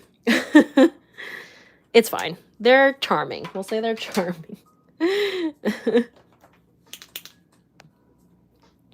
The timing is so bad. It's always when the family's around, right? If I was an actress, I would love to be the villain. Ooh, yes, I agree. Villains always get the best costumes, and they always get like the most dramatic entrances. I agree. I would 100% want to be a villain, for sure. That would be way more fun. And it's like, I feel like as an actor, it's more interesting to play characters that are really different from you. So, yeah.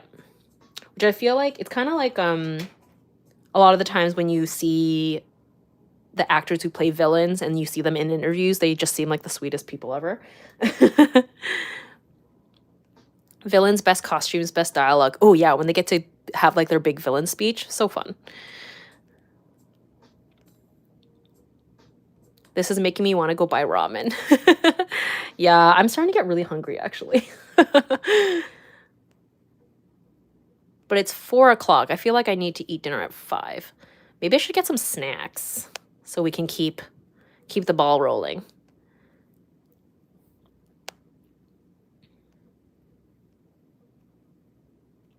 I love how Chris Evans is mainly doing villain characters in his recent works now. He's so much fun to watch. Yeah, I mean, like, in Scott Pilgrim, prior to Captain America, he was a villain, basically. And then, like, in like his like early stuff, he would play like this like kind of obnoxious jock, I think, in some of his stuff.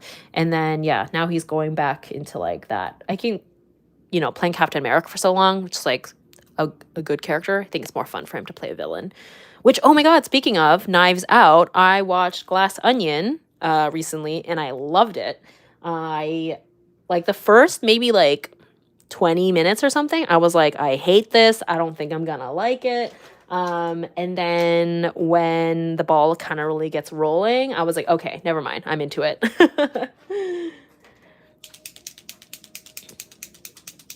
You went to the aquarium? I got late here. Yes, I did go to the aquarium.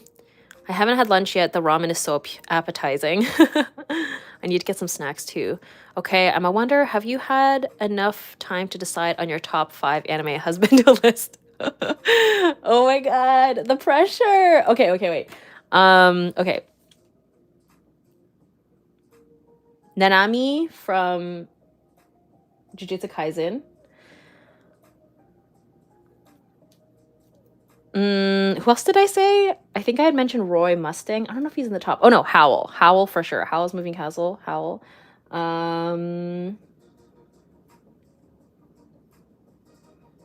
Maybe. I'm so bad. So bad at making concrete lists or like definitive rankings. I know I had mentioned Koga. I don't know if he's top 5 though. I'd also mentioned Roy Mustang. Is he top 5? I don't know. Questions. Lloyd Forger. Maybe Jean from Attack on Titan? This marker. Oh my gosh, this marker. Okay, I might just have to use fine liners at this point because they are fighting with me.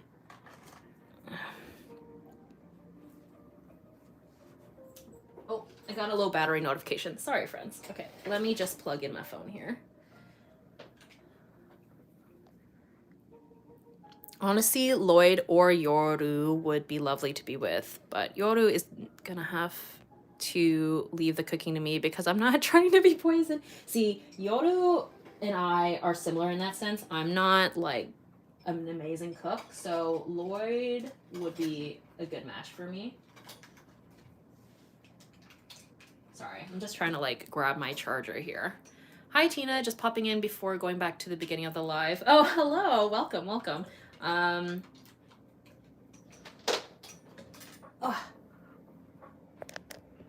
Not horse face. I love horse face. Hold on. I love him. Wait. I know Aaron is kind of like, oh, and Levi. I know everyone loves Levi. Levi actually would be a good husband, probably. But again, a little bit too emotionally unavailable. I need someone who's a little bit more direct. Where is Horseface? Nope.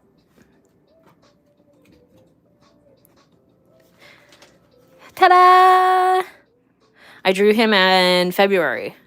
That was my February favorites. Oh, also, have we seen the second season trailer for Critical Role? Vox Machina. Very exciting. Very exciting. I got make your own boba kit for Christmas. Ooh, that sounds awesome. I don't know if you've been asked this, but if your character Momo was in an anime, which would be the most accurate? Oh, maybe Tokyo Revengers, because she's in a gang, like a organized gang, and Tokyo Revengers is literally about gangs. Trying to clip this back together.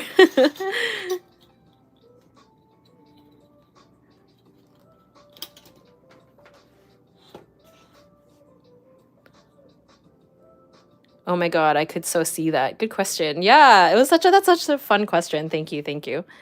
I want to draw or create a character for Momo as like a frenemy. I think she needs a rival. You do that each month. Yes, I do. This is December, so we're finishing out the year. Jean is endearing in his own way. Yes, I agree. That's why I like him. I don't know. I think the reason why I like him is because he has like a character arc, right? Because initially he's all like, oh, I just want to have like an easy life. Like, why would anyone choose to, fight titans? And then even though he's like terrified, he goes through with choosing, the harder job role. I'm having a hard time remembering what they're called. But yeah, also I'm getting a little shaky because I'm hungry.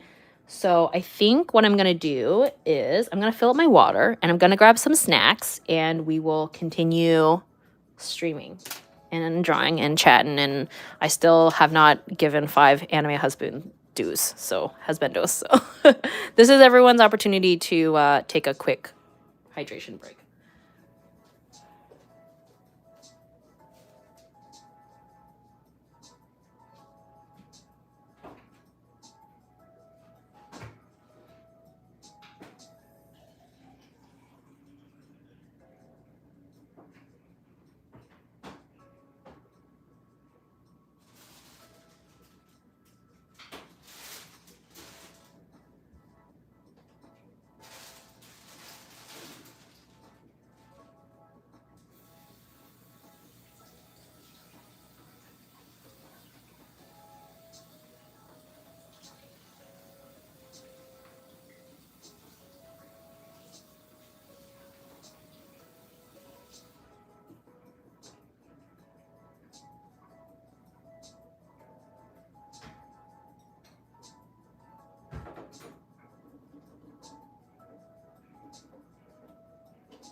Armin. Oh yeah, Armin actually, with the time jump,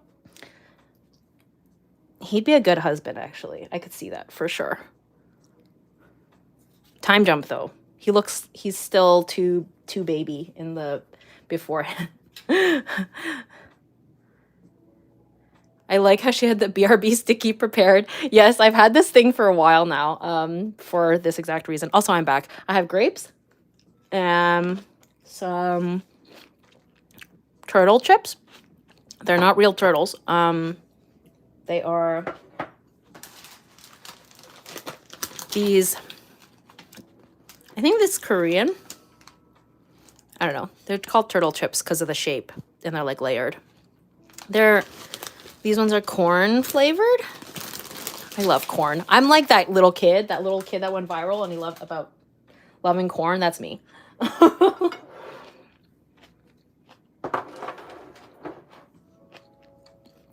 Apologies for snacking sounds.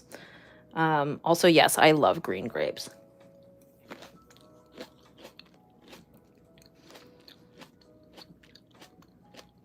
Not the shaky hungry. Yes, please. It's definitely time to eat. I know. I was like looking at my wobbly lines. I was like, uh-oh. Okay.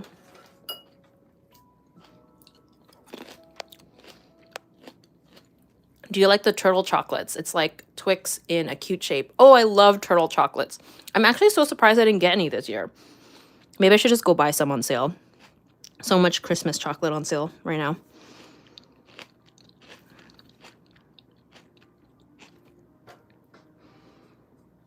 This is too thin. It's too thin. It's okay. I want this to work. When they work, it's nice, but today is not that day, apparently. But yeah, these, are we into like snacky ASMR? Hold on. Well, they're so good.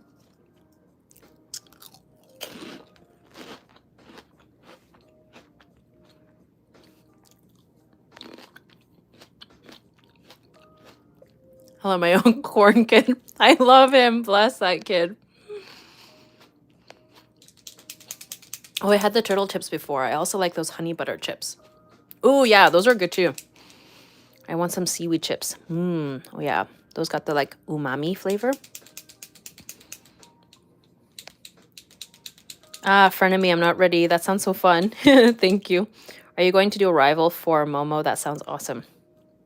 Frenemy tropes are such a win. I love it. I love a frenemy trope. But yes, that is hopefully the plan. I'm thinking of like, so I'm thinking I want to create a frenemy for Momo, and then I want to do like an art contest where you guys can design a frenemy for her, and then it'll be interesting to like see what everyone comes up with. And I'm kind of curious to see if like my design ends up being close to any of your designs. Like, I think my idea is like I would create the frenemy character before showing you and like before the contest. And then that way, like, like I don't accidentally get inspiration from somebody else's character, and then you guys don't get inspiration from like my character kind of thing. Just to see the variety. I think that'd be really fun. I don't know when I'm going to do that, but I've been talking about it for a while. Oh no, I smudged it. Oh, sad. Alas, it's okay. Oh, I love an art contest. Yay! Guys, I am dying at work here. I want this over already, but this live stream is uplifting me. Oh, I'm sorry you're having a hard time at work. I'm glad that we can keep you company, and my absolute chaos is hopefully entertaining. Also, thanks to all of you for hanging out with me in my chaos, and now I'm snacking, so adding to the chaos today.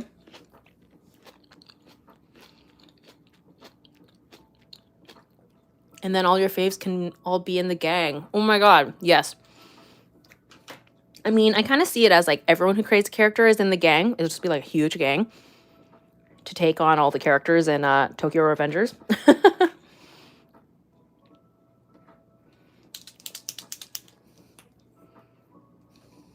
Okay, I think I might use this burgundy color for the outline of some of the food objects, because the blue is definitely not like what you want to associate with food.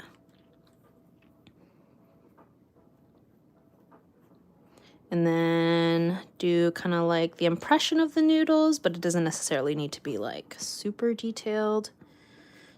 And then the mushrooms, which look, I made them look exactly like the noodles. The slice of pork or whatever looks pretty decent. Okay. Yeah, cool.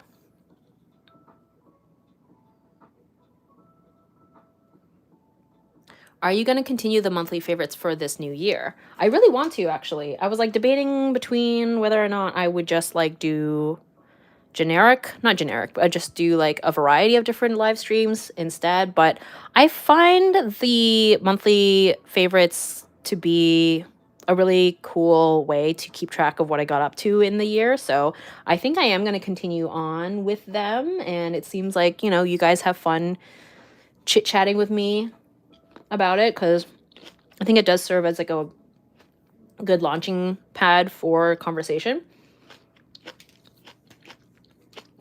But I've been saying that I'm thinking about switching the medium to be alcohol markers and maybe colored pencils instead of the paint markers, just to switch it up. And as I've experienced today, there's just like, there's a lot of weird troubleshooting that sometimes happens with paint markers. So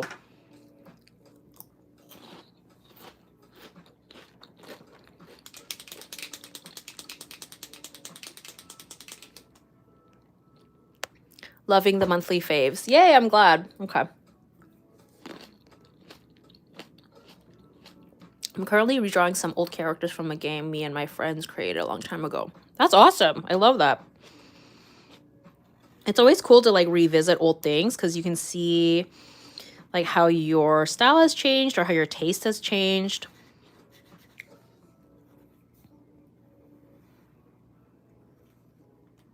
I've still got a little bit of shakiness, but I think it's going away slowly but surely. I'm getting that food in me, and more water, hydration.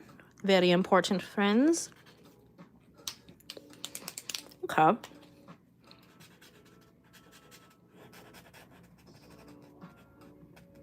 Yes. Okay, maybe I'll add this to the chopsticks.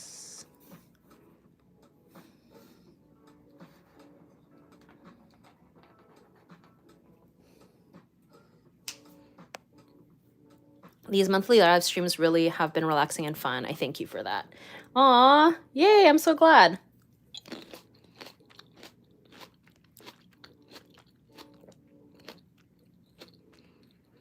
Do you watch long-form video essays? Any recommendations? Oh, I love video essays. Hello Future Me does a lot of good ones about like TV shows and movies, and he breaks down like certain genres, but like he'll incorporate several different media into one theme. So like he did a video comparing like soft magic and hard magic in like fantasy series, and he talked about Avatar: The Last Airbender and Lord of the Rings, and like Ghibli films. He has done videos talking about like how he does a lot of like like a lot of writing heavy videos in terms of providing advice and critiquing why certain writing styles work and don't work, if that makes sense. I also like, if you're looking for something more like more humorous, like more comedic, I really love Mike's Mike. He does video essays, but in a very like humorous way, and it's like so like kind of chaotic on a various amount of things. He did like this 2-part, very long, like, what did he call it? Like an unhinged recap of all the seasons of Glee or something. And he did one for Pretty Little Liars as well, which is just so hysterical. Yeah, I really like his videos. They're really funny. He does like reactions to movies and stuff. He did all the Twilight movies and the Hunger Games.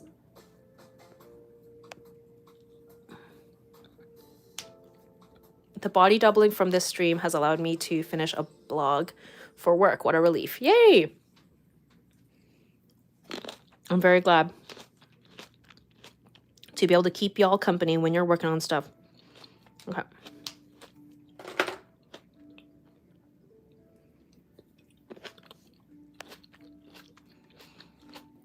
If anyone else in the chat has video essay recommendations, feel free. I haven't seen a lot of her videos, but I know a lot of people like ContraPoints.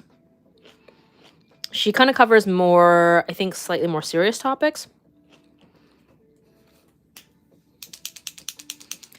Cinema therapy are great at breaking down films from every genre. Oh, I've definitely, yeah, I've watched lots of cinema therapy as well. I'm always looking for long videos to keep me company while painting, and I'm a long-time subscriber, but just discovered your streams. Got a whole painting done. Thank you. Yay, I'm so glad. Yeah, I have lots of live streams on my channel, so lots of content there. If you like my live streams, you might also like Pipa.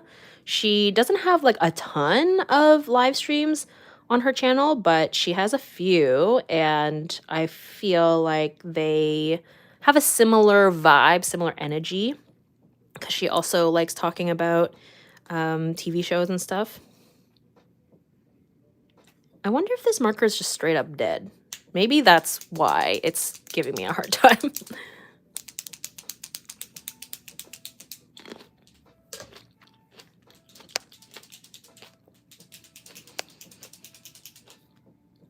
Oh, Mina Lei. Mina L.E. She has a lot of really interesting video essays about all sorts of like topics about TV shows, movies, pop culture. I saw a good one about why Morticia Addams and Gomez have a good relationship in marriage. I feel like I've seen some like that as well, which I kind of love because it's meant to be seen, like the Addams family are meant to be seen as like an odd, unusual family, but in reality, the family dynamic is actually like pretty healthy in a lot of ways. So I do enjoy that quite a bit, like that kind of narrative.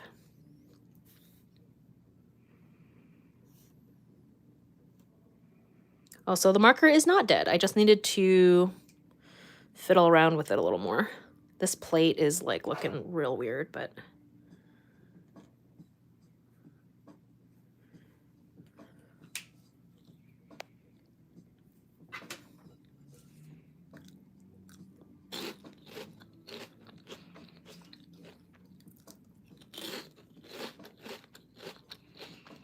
they are definitely made for each other, a perfect couple. Right? And it's nice to see a couple that just adores each other. I feel like that's pretty uncommon on TV for parents to just like adore each other. Usually they're at odds.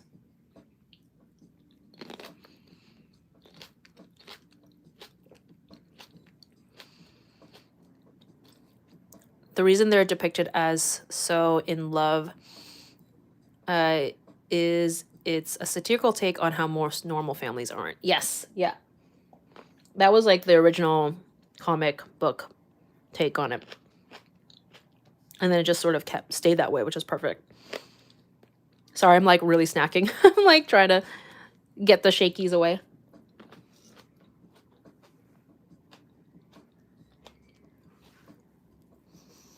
I really like how the soju bottle turned out.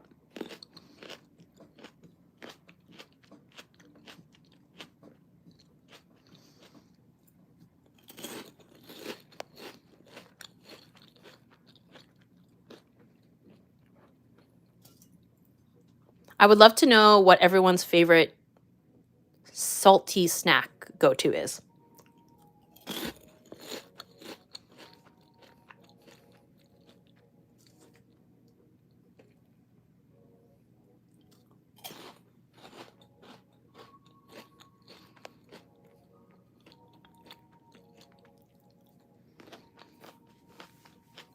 Okay, moving on to the last bit of this page, which is the little in the soup character down here. I love popcorn as a snack. Popcorn. Yum, yum.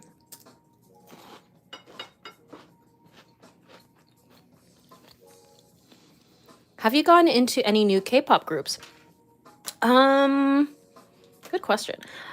A little bit. So my friend made me this humongous K-pop playlist, and so I've been listening to that, and I feel like I'm digging and hyphen. Finally watched the Game Caterers show. It's like a variety show where they got a bunch of the different like hype K-pop groups to like do a variety show together. It was really cute. Loved TXT in that. Obviously loved 17. And yeah, and Hypen were really fun. I've been listening to girl groups a little bit more. Haven't been like paying close attention to like all the names and stuff, but enjoying New Jeans, and La Seraphim. And probably, I feel like I would probably really like ATEEZ. I just need to like listen to it a little more. Pretzels when it's tiny and crunchy. Lemon potato fries. Ooh, that sounds really appealing. Wait, this little friend is like a dark green, actually. So let's go with this. Tostino's hint of lime flavor with spinach dip. Ooh, nice. I'm actually going to be making nachos for dinner today. Literally any crisps. Oh yeah. Nachos with cheese, queso, but also almost any brand of all dress chips. Oh yeah, I love all dress chips. I didn't know that all dress was a Canadian thing. I knew that ketchup chips was a Canadian thing, but apparently all dress chips is also a Canadian thing. So if you're ever in Canada, guys, all dress chips are the way to go. I love to eat seaweed by itself.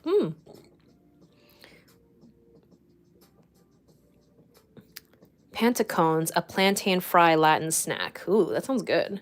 Pizza Pringles are my favorite salty snack, probably. I love Pringles. Pringles are good. I like Pringles too. I like the shape of them. And I like the can. So much easier to deal with than like a bag. Just regular salty chips or salty sticks. I have no idea if that's something people eat outside of Sweden, but it's so good. I mean, definitely salty chips for sure. I haven't had nachos in a long time. They're so tasty, right? Sweet potato fries with mayo and ketchup and cheddar jalapeno chip. Ooh, I love sweet potato fries. I haven't listened to New Jeans yet. New Jeans is fun. Very, very catchy, for sure.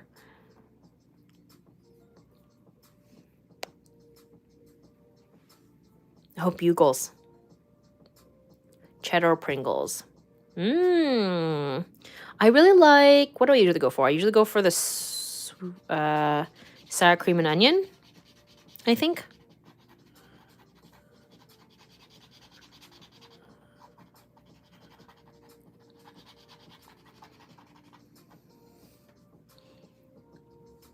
This this little mountain guy, like, I feel like he looks cute when I've seen him, but I feel like when I did it, he looks scary. Maybe because it's out of context.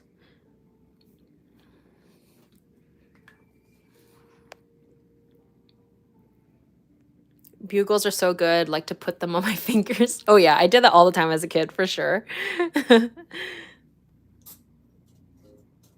Oh my god, yeah, speaking of snacks from my childhood, I was at this like snack store downtown and they were selling Dunkaroos, which I was like, oh my god, I love that, because I loved Dunkaroos as a kid. I didn't actually end up buying any, but I was a little tempted.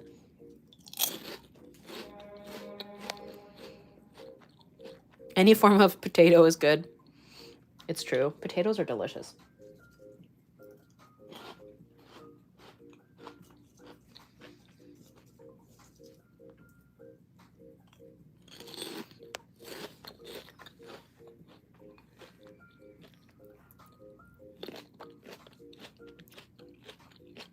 Okay.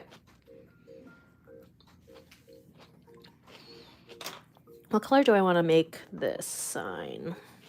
Probably the peachy color. Oh my god, those new Dunkaroos. I got so excited as well and got 2 boxes and they're not it. Oh no, really? That's so disappointing. What happened? Why are they different? Wow, Dunkaroos. My sister's fave was the chocolate, but I liked the vanilla sprinkles. Oh yeah, I was all about the party mix, the like vanilla with the sprinkles. Party, birthday, I don't know what to call it. Yeah, I was all about that for sure. If you were to listen to ATs, I would recommend Deja Vu, The Real, Wonderland, Say My Name. Honestly, the discography is so good. I think I had watched because Stray Kids was on Kingdom, right? And ATs was also on Kingdom, so like I ended up watching some of their performances. But yeah, the guy who has like at one point his hair was like half blonde, half black or whatever. I was like, that's the one. So I'll get there slowly. I'll get there.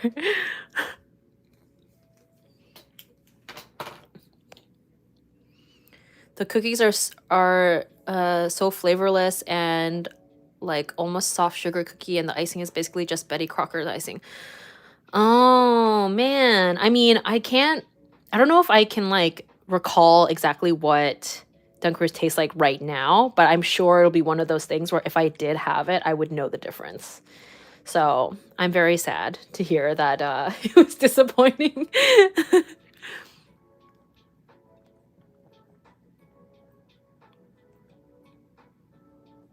The chocolate didn't really taste like chocolate to me.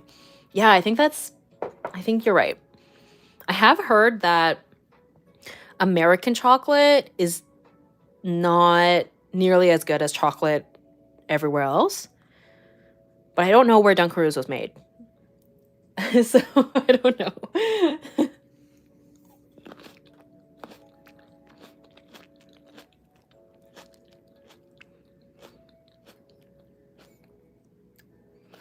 I'm just Googling in the soup because I'm like looking at the branding for the show. 17. Okay.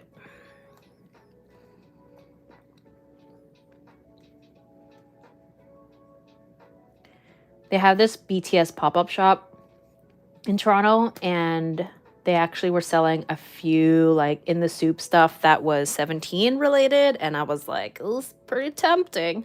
But I didn't actually get anything. I did buy stuff the first 2 times I went to the BTS store. I got a plaid shirt and a turtleneck. They're both very cute. Way so expensive, but they are very cute. So I just realized now I'm introducing orange, which I don't have in any of the other things in here. So we're adding some orange to...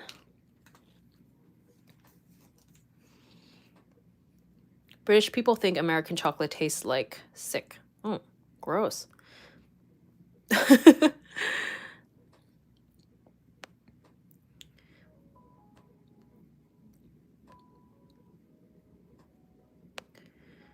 never heard of Dunkaroos. It might be a North American thing. There's this local snack in my country, Trinidad and Tobago, that's lightly salted plantain chips that I really like. Ooh, plantain. That'd be good.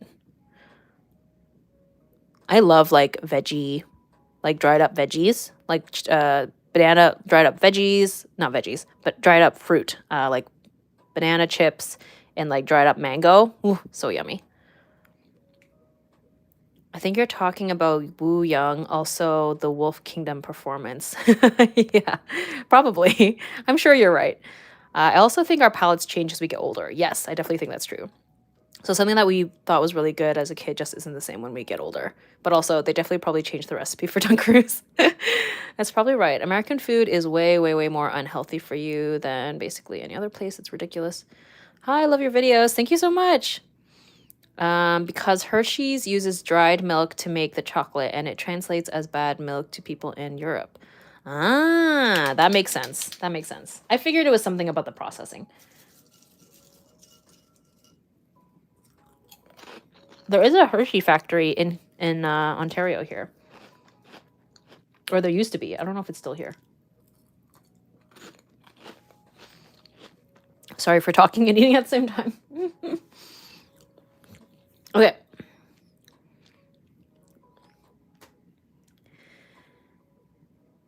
I am almost done, basically. The page is like technically not fully finished, but we're like pretty much there. And then I will probably call it a day and eat the rest of my snacks and then just like wait until dinner time. I say wait, but I'm like, I'm the one that has to make the dinner. Mm-hmm. Ooh.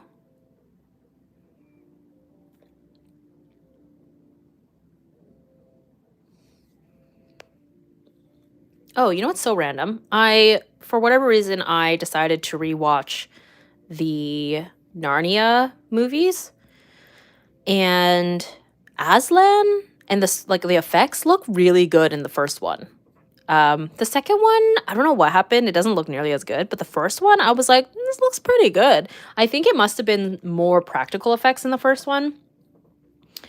Like obviously you can tell it's not perfect, but it looked pretty good considering how old that movie was. But yeah. I had only seen the first one when they came out, and then when Shadow and Bone came out and everyone was freaking out about Ben Barnes because they're like, "Oh my god, it's Prince Caspian." And I was like, I never saw the second one. But now that I'm watching it, I was like, okay, I see why people loved him so much. He's very cute as Prince Caspian.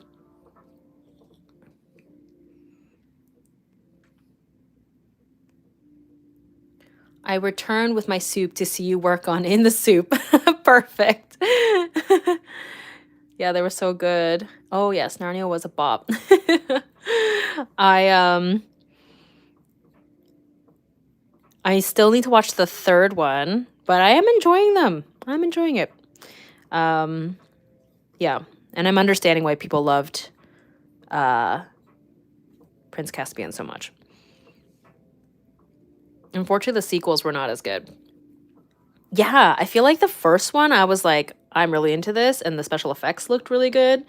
And then the second one, I was like, oh, Prince Caspian, he's so cute. And then I was like, oh, the special effects are not nearly as good. And then I also did find myself sort of like getting distracted with other things, like during like the fight sequences. So I guess the third one probably won't be nearly as exciting, but especially I was sad that like the two older siblings don't get to come back. Which I guess is like C.S. Lewis is all about, like, you know, the metaphors of getting older and not being able to return, which I get, but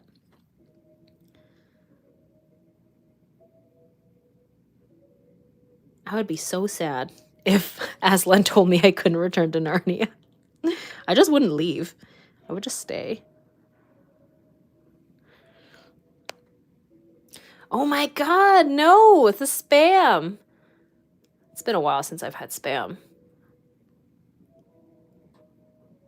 Whoa.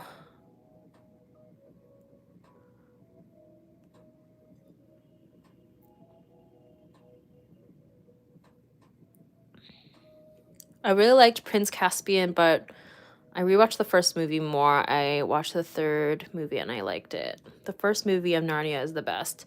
Yeah, I feel like that totally makes sense. Oh my gosh, this marker. I'm gonna have to do some shaking again. Yeah, if you read the books, the whole series ends gave mixed feelings. Right.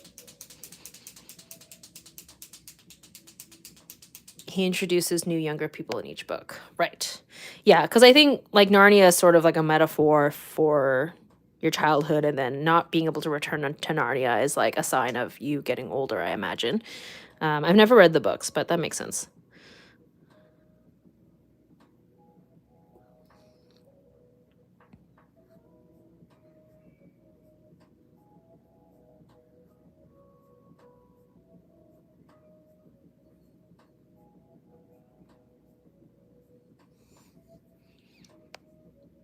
I disliked how old they made Caspian in the movies. That's fair. Again, I never read the book, so I have no idea. I have no point of reference. Okay. So basically that's it. There isn't really much else to do here. The in the soup section is like very anticlimactic, I feel like, because I did the most interesting part way earlier on in the stream. But anyway, I had so much fun today. Thank you for enduring my craziness. I mean, maybe craziness is not the right word. Enduring my slightly more chaotic energy today. And my snacking. What anime have you been seeing thus far? Love that you mentioned that, because literally I drew Aki from Chainsaw Man. So that's what I've been watching. I've been watching Bleach as well. Those are kind of the two main things that I've been watching anime wise. I'm still like slowly finishing out Castlevania as well. I know, so late. But thank you for keeping me company while I was gaming. The stream was so fun. Yay, I'm so glad. I say this every time, but I truly would not stream this often if I didn't love and have so much fun doing it with you guys. So thank you for enduring the stream despite the chaos and hunger. Haha, it means a lot. And nice time. So much fun. How often do you stream? I stream at least once a month these days. I almost always do a stream for my monthly favorites. Sometimes I'll surprise and do two. But typically I live stream at the beginning of the month when I do these monthly favorites.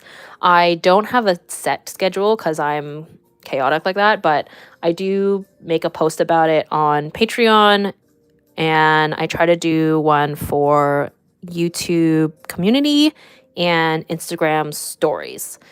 So that's kind of how I announce them. But yeah, I had fun. It's not quite finished. I'll finish the rest of it later. But yeah, definitely a very blue theme, which I had intended for. Aki definitely being the highlight over here. I also really like the little food section down here as well. Love the live stream. It was so chaotic and fun. We'll definitely rewatch it later. Such a fun stream. Haven't had this fun in a stream. Thanks, Tina, and everyone in the chat. Been here the whole time. It was also so lovely watching you work and being able to see real-time reactions and conversations. I'm coping better thanks to you. Yay, I'm so glad. Yes, I will have the live stream up if anyone wants to watch it from the beginning. And thank you for keeping me company. I had so much fun, and I will catch you in the next one. Bye.